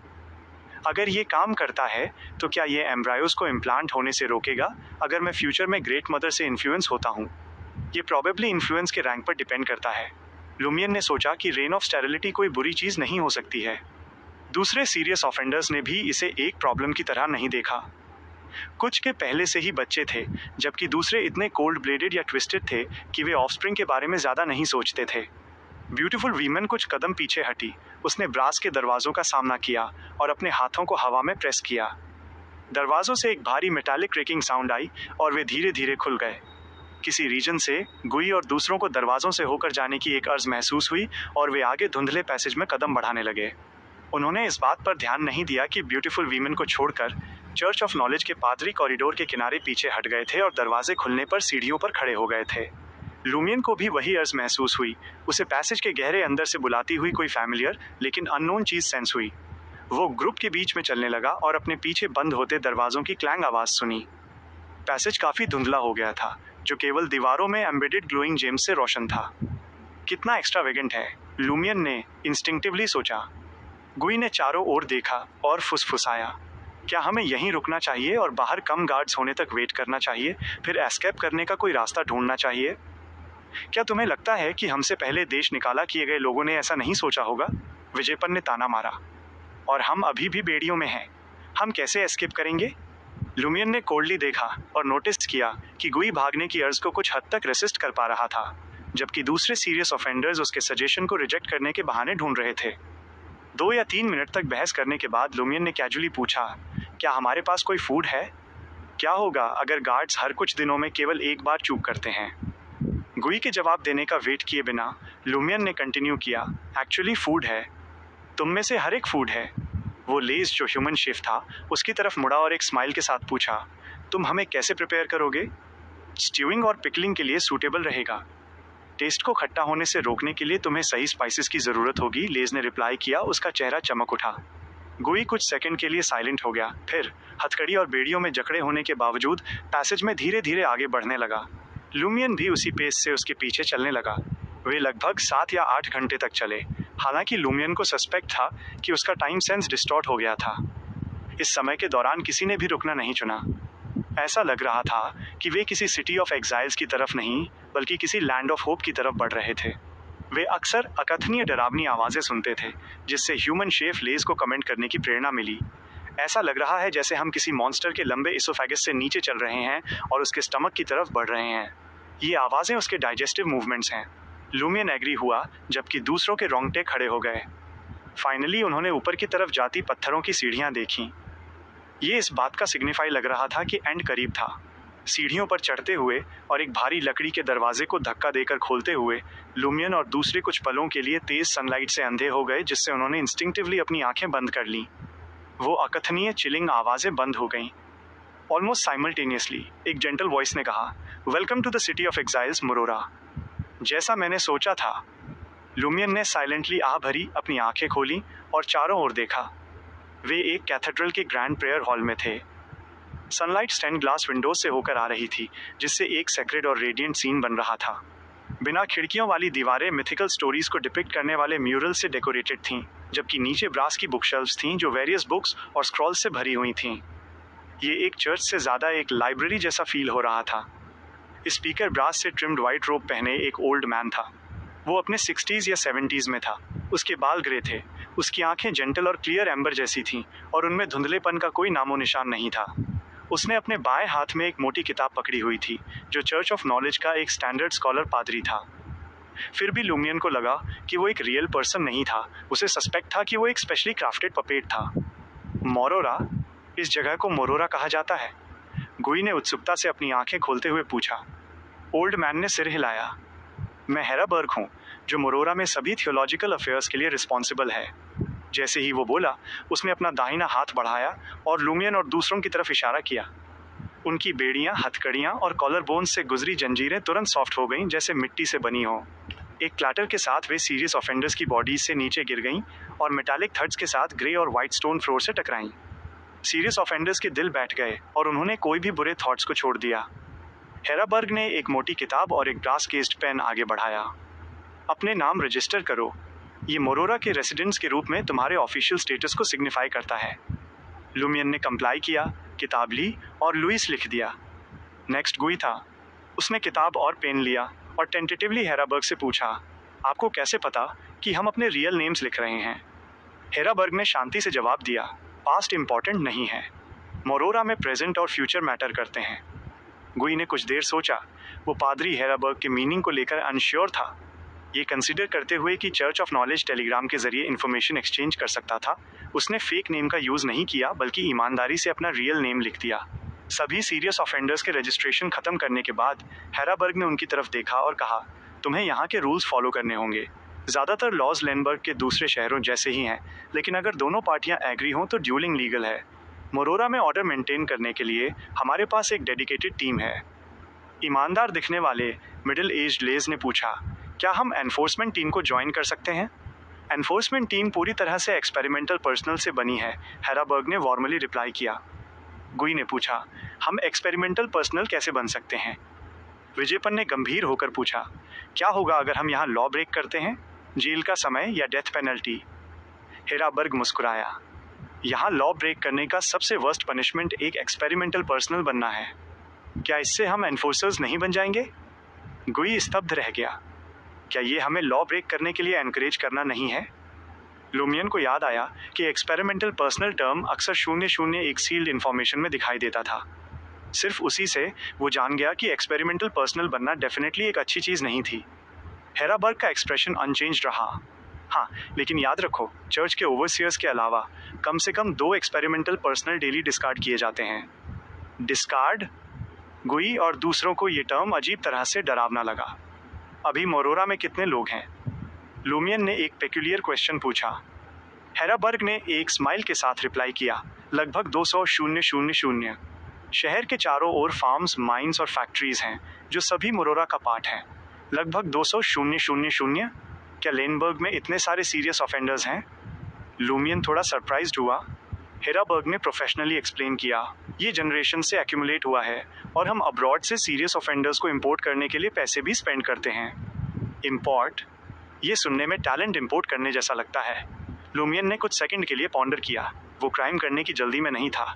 वो एक्सपेरिमेंटल पर्सनल बनने के लिए अप्लाई करने का प्लान बना रहा था, जिससे सील्ड 001 के करीब पहुंचने की होप थी। उसने हेराबर्ग को विदा किया और लाइब्रेरी जैसे कैथेड्रल के एग्जिट की तरफ बढ़ गया। उसका इंटेंशन पहले एब्सेस्ड हैंड के 2 पार्ट्स को ढूंढने का था। 794 the price of meddling. Lumion के पीछे विजयपन ने चर्च ऑफ नॉलेज के पादरी हेराबर्ग से पूछताछ जारी रखी। एक लीगल ड्यूअल में क्या मैं बिना किसी सजा का सामना किए दूसरी पार्टी के साथ कुछ भी कर सकता हूँ? हाँ, हेराबर्ग ने कंफर्म किया। विजयपन की आंखें चमक उठीं।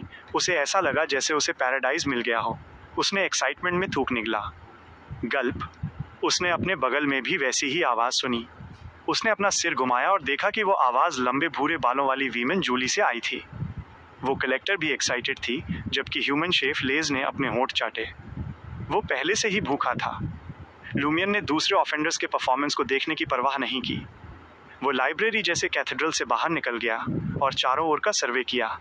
इस एरिया की बिल्डिंग्स एंशिएंट थीं, जो अपने हैवी कॉलम्स और आर्चेस के साथ अर्ली 5th एपोक के स्टाइल्स की याद दिलाती थीं, जिससे भव्यता और सादगी का एहसास होता था। कैथेड्रल के पीछे एक अंतहीन दिखने वाला ग्रेवयार्ड था। पेड़ों के बीच टॉम्बस्टोन्स खड़े थे और पूरे लैंडस्केप में कई उभरी हुई कब्रें बिखरी हुई थीं। इसने लुमियन को 001 सील्ड इन्फॉर्मेशन की एक लाइन याद दिलाई। इसे बड़ी संख्या में सोल्जर पुतलों के साथ एक अंडरग्राउंड मौसोलियम में रखें। इसके ऊपर 10 लाख से अधिक लाशों वाला एक सेमेट्री कंस्ट्रक्ट करें। क्या 001 को सील करने वाला अंडरग्राउंड मौसोलियम ठीक नीचे है? जैसे ही लुमियन ने अपनी गेज हटाई, पहले से धूप वाला आसमान अंधेरा हो गया। घने बादल जमा हो गए और बादलों की गड़गड़ाहट की आवाज़ गूंजने लगी।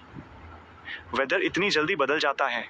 कोई आश्चर्य नहीं कि इन्फॉर्मेशन में मेंशन था कि मोरोरा में अक्सर एक्सट्रीम वेदर का एक्सपीरियंस होता है। लुमियन ने आह भरी जब उसने दूर देखा, जहां पहाड़ों की रेंज हॉरिजन पर लेटे हुए जाइंट बीस्ट्स जैसी लग रही थी, जो किसी भी ऐसे व्यक्ति को रोक रही थी जो सीक्रेटली बाहर निकलना चाहता हो। बेशक ये सिर्फ एक मेटाफर था, क्योंकि मोरोरा के रेजिडेंट्स ने कभी शहर छोड़ने के बारे में सोचा ही नहीं था। लुमियन को भी थोड़ी अनिच्छा महसूस हुई। वो अंडरग्राउंड उसे बुला रहा था। हमें रहने के लिए जल्दी से कोई जगह ढूंढनी होगी, वरना हम भीग जाएंगे। लुमियन के बगल से गुई की आवाज़ आई। वो भी कैथेड्रल से बाहर आ गया था और इशारा के एक लोकल के रूप में उसके शब्द काफ़ी फॉर्मल थे। या, लुमियन ने एक स्माइल के साथ जवाब दिया जब वो कैथेड्रल के सामने वाले बड़े स्क्वायर में गया। गुई उसके पीछे आया। उसने पीछे मुड़कर देखा और सरप्राइज होकर कहा, यहाँ इतना बड़ा ग्रेवयार्ड है? एक ग्रेवयार्ड जिसमें 10 लाख से अधिक, यहाँ तक कि करोड़ों लाशें हैं, लुमियन ने कैजुअली जवाब दिया। गुई ने सोच समझकर सिर हिलाया। हिस्ट्री बुक्स लेनबर्ग रीजन में पेल डिजास्टर के बाद के हालातों से निपटने के लिए अर्ली 5th एपोक में एक बड़े पैमाने पर ग्रेव रिलोकेशन को रिकॉर्ड करती हैं। क्या इसे यहाँ मूव किया गया था? परहैप्स, लुमियन ने कहा जब उन्होंने स्क्वायर को क्रॉस किया। उसने चुपचाप एब्सेस्ड हैंड को रिप्रेजेंट करने वाले ब्लैक मार्क को एक्टिवेट किया, लेकिन वास्तव में इसका यूज़ नहीं किया। वो एब्सेस्ड हैंड के दूसरे 2 पार्ट्स की अप्रॉक्सीमेट लोकेशन को सेंस कर रहा था। उसके सरप्राइज के लिए उसने 2 से अधिक पार्ट्स को सेंस किया। सिटी ऑफ एग्जाइल्स के अंदर अलग अलग डायरेक्शन से हल्के रिस्पॉन्स मिल रहे थे। हैंड पिरो के बॉडी पार्ट्स बिखर गए थे। लुमियन चुपचाप बुदबुदाया। उसने उस डायरेक्शन को चुना जिसका रिस्पॉन्स सबसे स्ट्रॉन्ग था। लगभग एक स्ट्रीट की लंबाई तक चलने के बाद उसने मेटल के टकराने की आवाज़ सुनी और 2 आदमियों को तेज तलवारों के साथ हिंसक रूप से लड़ते हुए देखा, जबकि भीड़ देख रही थी। मौत वाले ड्यूएल्स यहाँ डेली होते हैं। लुमियन ने 001 सील्ड इन्फॉर्मेशन को रिव्यू किया। वो जल्दी में नहीं था। उसने कुछ देर देखने का डिसीजन लिया। गुई ने भी वैसा ही किया। वो मोरोरा के रेजिडेंट्स की स्ट्रेंथ को एसेस करता हुआ सा लगा। फाइट 2 या 3 मिनट तक चली और ब्लैक जैकेट पहने एक आदमी की छाती और पेट पर कट लगने के साथ एंड हुई। उसकी इंटेस्टाइन्स बाहर निकल आईं जब वो तड़पा और मर गया। ब्लैक रोब्स पहने पुरुषों और महिलाओं की एक टीम, जिनके एक्सप्रेशंस इंडिफरेंट थे, वे वहां आए। उन्होंने चुपचाप उस नग्न लाश को खींचा और स्ट्रीट से खून साफ किया, जैसे मशीनें एक सेट प्रोसीजर को फॉलो कर रही हों। देखने वाले बिखर गए। ब्राउन ग्रीन कैप पहने एक छोटे आदमी ने, जो काइंडली मुस्कुरा रहा था, वो लुमियन और गुई के पास से गुजरा और उनकी तरफ देखा। यहाँ नए हो? छोटे आदमी ने वार्मली पूछा। तुम्हें कैसे पता चला? गुई ने उत्सुकता से पूछा। छोटा आदमी हंसा। तुम्हारे पास अभी भी वो नया लुक है जो अभी तक मोरोरा में पूरी तरह इंटीग्रेट नहीं हुआ है। उसकी आवाज़ अचानक तीखी हो गई, जैसे कि उस पर किसी अननोन चीज़ का कब्जा हो गया हो। लुमियन ने छोटे आदमी को साइलेंस में देखा और उसके चेंजेस को ऑब्जर्व किया। छोटे आदमी ने हाथ हिलाया। हाँ, मैं वर्म्स हूँ। चलो कभी ड्रिंक करते हैं। जैसे ही वर्म्स दूसरी स्ट्रीट की तरफ बढ़ा, गुई अचानक लुमियन से बोला, क्या तुम्हें ऐसा नहीं लगता कि तुम्हारी कोई चीज़ मिसिंग है? मैंने नोटिस किया, लुमियन ने नॉनशैलेंटली रिप्लाई किया। वह क्विक है। उसने केवल तब नोटिस किया था जब उसका ट्रैवलर्स बैग लिया जाने वाला था, जब वर्म्स ने अपना हाथ पीछे खींच लिया था। वो ज़रूर एक रियल बियॉन्डर होगा, एक ट्रू मरोडर। वो sudden state change likely attention distract करने के लिए एक परफॉर्मेंस थी। अगर तुमने नोटिस किया था तो तुमने उसे एक्सपोज क्यों नहीं किया? क्या रिवेंज का डर था? गुई को लुमियन का रिएक्शन समझ नहीं आया। मैं देखना चाहता था कि वो क्या करेगा।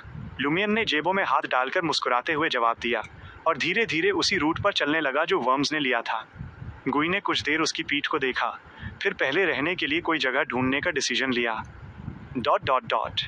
एक बार लुमियन और गुई की नज़रों से ओझल होने के बाद वर्म्स ने अपनी पेस तेज कर दी और एक घुमावदार रास्ते से कई गलियों से होकर भागा। ये कंफर्म करने के बाद कि उसने किसी भी पोटेंशियल पर्सुअर्स को पीछे छोड़ दिया है, वो एक सुनसान गली में रुका और अपने कपड़ों के अंदर से एक डार्क ब्लैक कॉइन पाउच निकाला। ये लुमियन का ट्रैवलर्स बैग था। हाँ, ये नए बेवकूफ़ कितने लापरवाह होते हैं।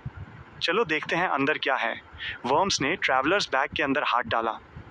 उसका एक्सप्रेशन थोड़ा बदल गया, जो इंटेंस सरप्राइज से भर गया। वो पाउच की वैल्यू को देख सकता था। उसे अंदर आध्यात्मिकता वाली कई आइटम सेंस हो रही थीं, लेकिन उसने उम्मीद नहीं की थी कि ये एक रेयर स्पेशल आइटम होगा जिसके अंदर एक छोटे कमरे जैसी जगह थी। ये कितना सुखद सरप्राइज है। वर्म्स ने उन आइटम्स में से एक को बाहर निकाला।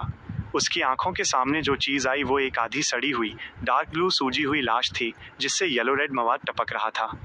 स्मैक! वर्म्स पीछे हटा और उस आधी लाश को ज़मीन पर गिरने दिया। उसका चेहरा खौफनाक हो गया। एक आधी सड़ी हुई लाश को अपने साथ कौन रखता है, और वो भी एक अत्यधिक सड़ी हुई लाश। यहाँ तक कि मोरोरा में भी, जो अनगिनत मर्डर्स से भरा है, ये सबसे ट्विस्टेड चीज़ थी। कोई आश्चर्य नहीं कि उसे यहाँ देश निकाला दिया गया था। खुद को संभालते हुए वर्म्स ने ट्रैवलर्स बैग में दोबारा हाथ डाला और स्मूथ वाइट लेदर का एक टुकड़ा बाहर निकाला।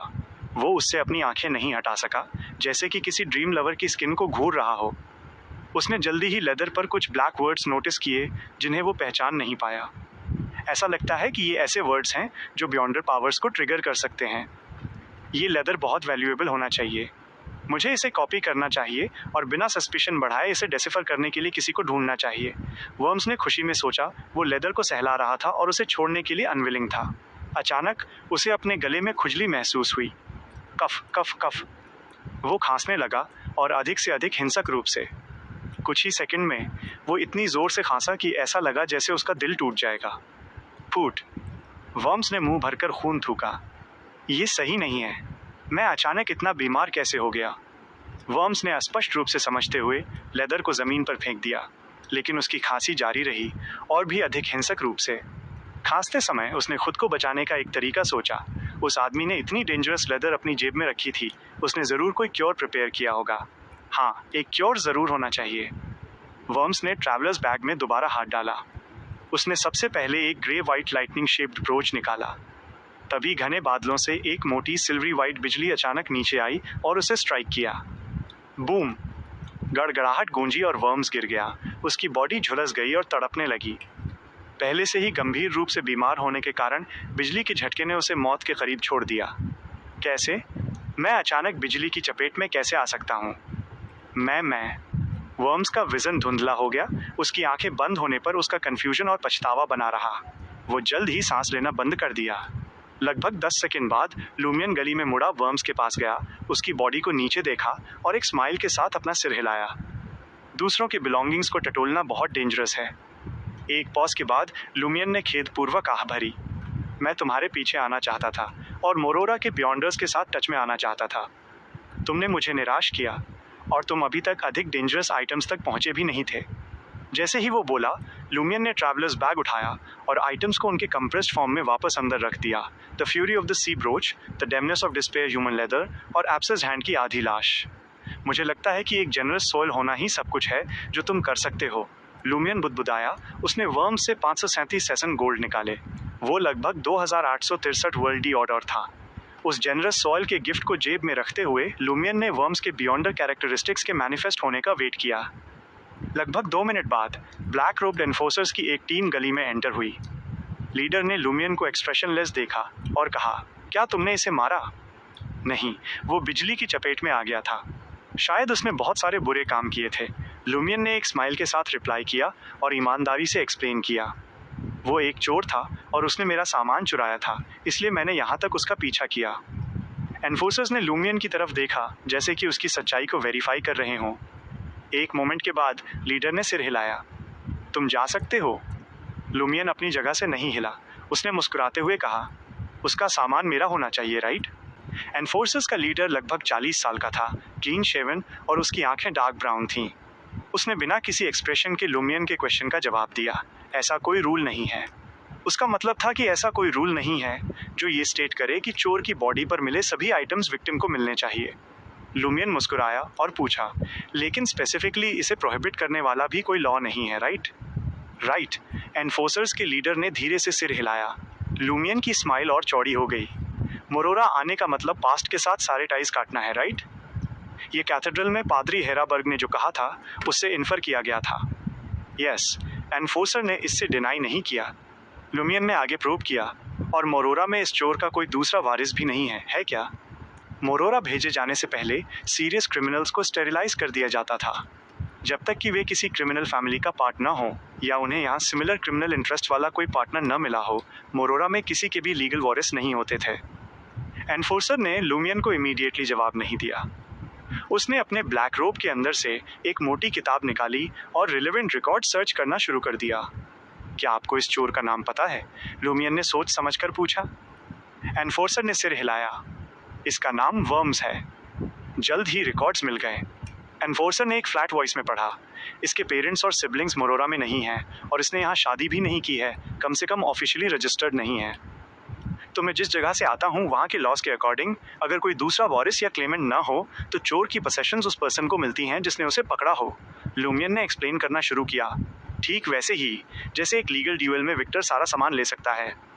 एनफोर्सर ने कहने से पहले कुछ सेकंड के लिए लूमियन को घूर कर देखा। ओके। वो और उसकी टीम पैशनेटली खड़े रहे जब वर्म्स के बियॉन्डर कैरेक्टरिस्टिक्स मैनिफेस्ट हुए, जो उसकी एक उंगली के साथ मर्ज हो गए, जो फिर टूटकर अलग हो गई और सेमी ट्रांसपेरेंट ब्लैक हो गई। लूमियन ने बियॉन्डर कैरेक्टरिस्टिक्स को रख लिया, लेकिन वो इमीडिएटली वहाँ से नहीं गया। इसके बजाय वो वहीं रुका रहा और एनफोर्सर्स को बॉडी को घसीट कर ले जाते और गली से खून और झुलसने के मार्क साफ करते हुए देखता रहा। ऊपर बादल और घने हो गए और बिजली और गड़गड़ाहट और बार बार होने लगी। आखिरकार गली साफ और शांत हो गई और सिर्फ लूमियन वहाँ रह गया। लूमियन ने सोच समझकर सिर हिलाया और खुद से बुदबुदाया, एनफोर्सर्स को मोरोरा के हर रेसिडेंट का अपीयरेंस और नाम याद रहता है साला। एनफोर्सर्स बनने के बाद वे अभी भी ह्यूमन हैं, लेकिन अब पूरी तरह ह्यूमन नहीं रहे। उसने महसूस किया कि वे सो कॉल्ड एनफोर्सर्स जो एक्चुअली एक्सपेरिमेंटल पर्सनल थे, वे सेट प्रोसीजर्स को फॉलो करने वाले पपेट्स की तरह एक्ट कर रहे थे, जिनमें सेल्फ अवेयरनेस और डीप थिंकिंग की कमी थी। उसने डेलिबरेटली पूछा था कि क्या वर्म्स के बिलोंगिंग्स उसके थे, बियॉन्डर कैरेक्टरिस्टिक्स की ग्रीड में आकर नहीं। हालांकि उसका एक छोटा पार्ट था क्योंकि बियॉन्डर कैरेक्टरिस्टिक्स वैल्यूएबल थे। उसने काफ़ी पहले फिगर आउट कर लिया था कि वर्म्स कोई सीक्वेंस 7 मरोडर नहीं था, क्योंकि सीक्वेंस 7, जिसे क्रिप्टोलॉजिस्ट कहा जाता है, उसने ट्रैवलर्स बैग के कुछ सीक्रेट्स को डिसिफर कर लिया होता और उनके डेंजर्स को समझ लिया होता, न कि सिर्फ 3 आइटम्स को एग्जामिन करने के बाद मर जाता। लूमियन को तो ये भी डाउट था कि वर्म्स सीक्वेंस 8 स्विंडलर तक पहुंचा था, क्योंकि वो चोर उतना स्मार्ट नहीं लग रहा था।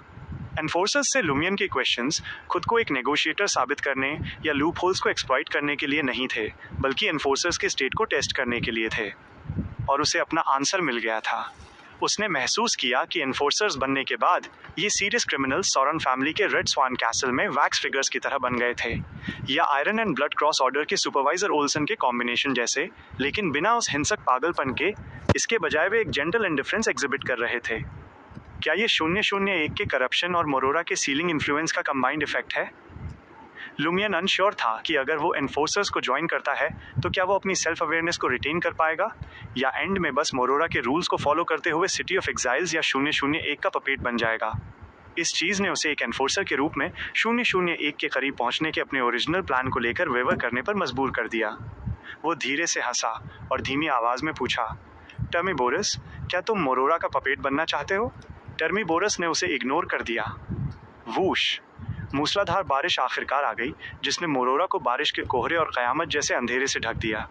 लुमियन बड़ी बिल्डिंग्स के शेल्टर को फॉलो करते हुए आगे बढ़ा और बारिश से बचते हुए उस जगह की तरफ जाने लगा जहां से एब्सेस्ड हैंड के मिसिंग पार्ट्स का सबसे स्ट्रॉन्ग फीडबैक आ रहा था।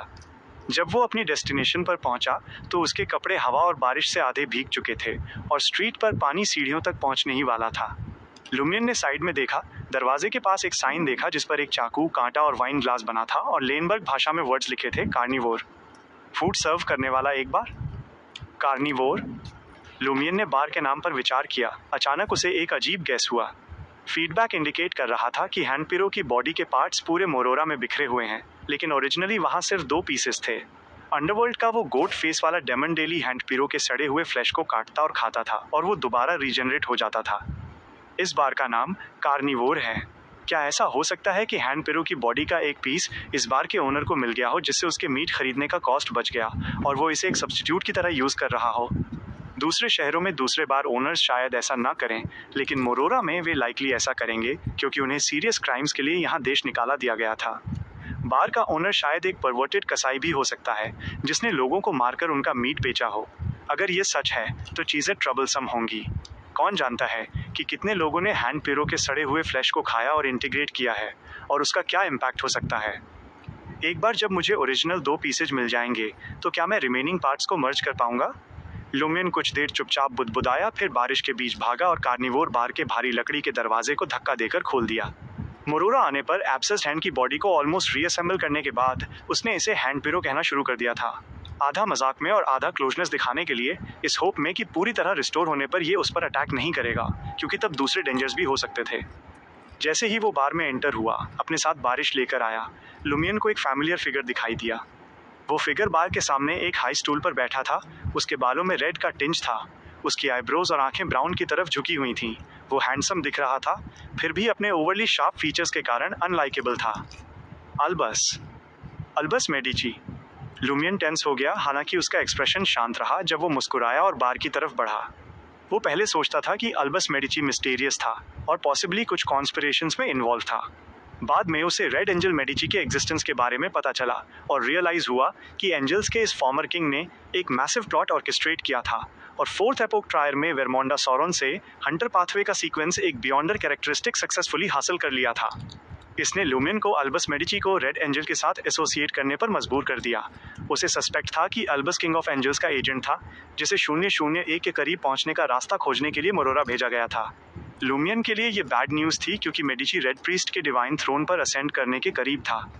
अल्बस मेडिची ने लुमियन की गेज को नोटिस किया और मुड़ा, लुमियन को वापस देखा, जिसने अपने बालों का कलर रिस्टोर करने के अलावा खुद को डिस्गाइज करने का कोई एफर्ट नहीं किया था। तुम्हें यहाँ क्या लाया? लुमियन ऐसे मुस्कुराया जैसे किसी ओल्ड फ्रेंड से मिल रहा हो। अल्बस ने स्माइल वापस की। तुम्हें यहाँ क्या लाया? बेशक, मुझे कैप्चर किया गया था।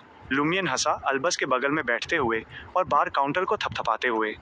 मुझे एक स्टेक दो, टेंडरलॉइन मीडियम रेयर, उसने बारटेंडर से कहा, जो ऐसा दिख रहा था जैसे उसने अपने पेरेंट्स को खो दिया हो। क्या तुम मेरी मिमिक्री कर रहे हो? रैंडमली कैप्चर होना और टेंडरलॉइन स्टेक ऑर्डर करना, अल्बस ने कहा। उसका एक पैर स्टूल के फुटरेस्ट पर था और दूसरा उसके घुटने पर टिका हुआ था। इससे पहले कि लुमियन रिस्पॉन्ड कर पाता, वो रिलैक्स हुआ और उसने एक स्माइल के साथ पूछा, तुमने क्या क्राइम किया है? Murder, blasphemy, arson, causing explosions, kidnapping. Lumian ने उन क्राइम्स को रिपीट किया जो उसने पहले गुई और दूसरों को बताए थे, लेकिन सेम ऑर्डर में नहीं। वो रिलैक्स होकर बैठा था जब उसने पूछा, तुम्हारे बारे में क्या? मैं? अल्बस ने अपने घुटने पर टिके पैर को हिलाया। Murder, arson, inciting riots, attempting to overthrow the government.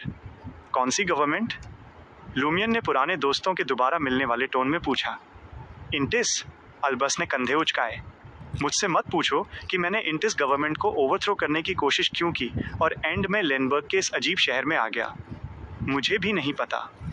ये कितना पैट्रोनाइजिंग आंसर है। लूमियन ने एग्रीमेंट में सिर हिलाया। या मैंने भी लेनबर्ग में क्राइम्स नहीं किए थे।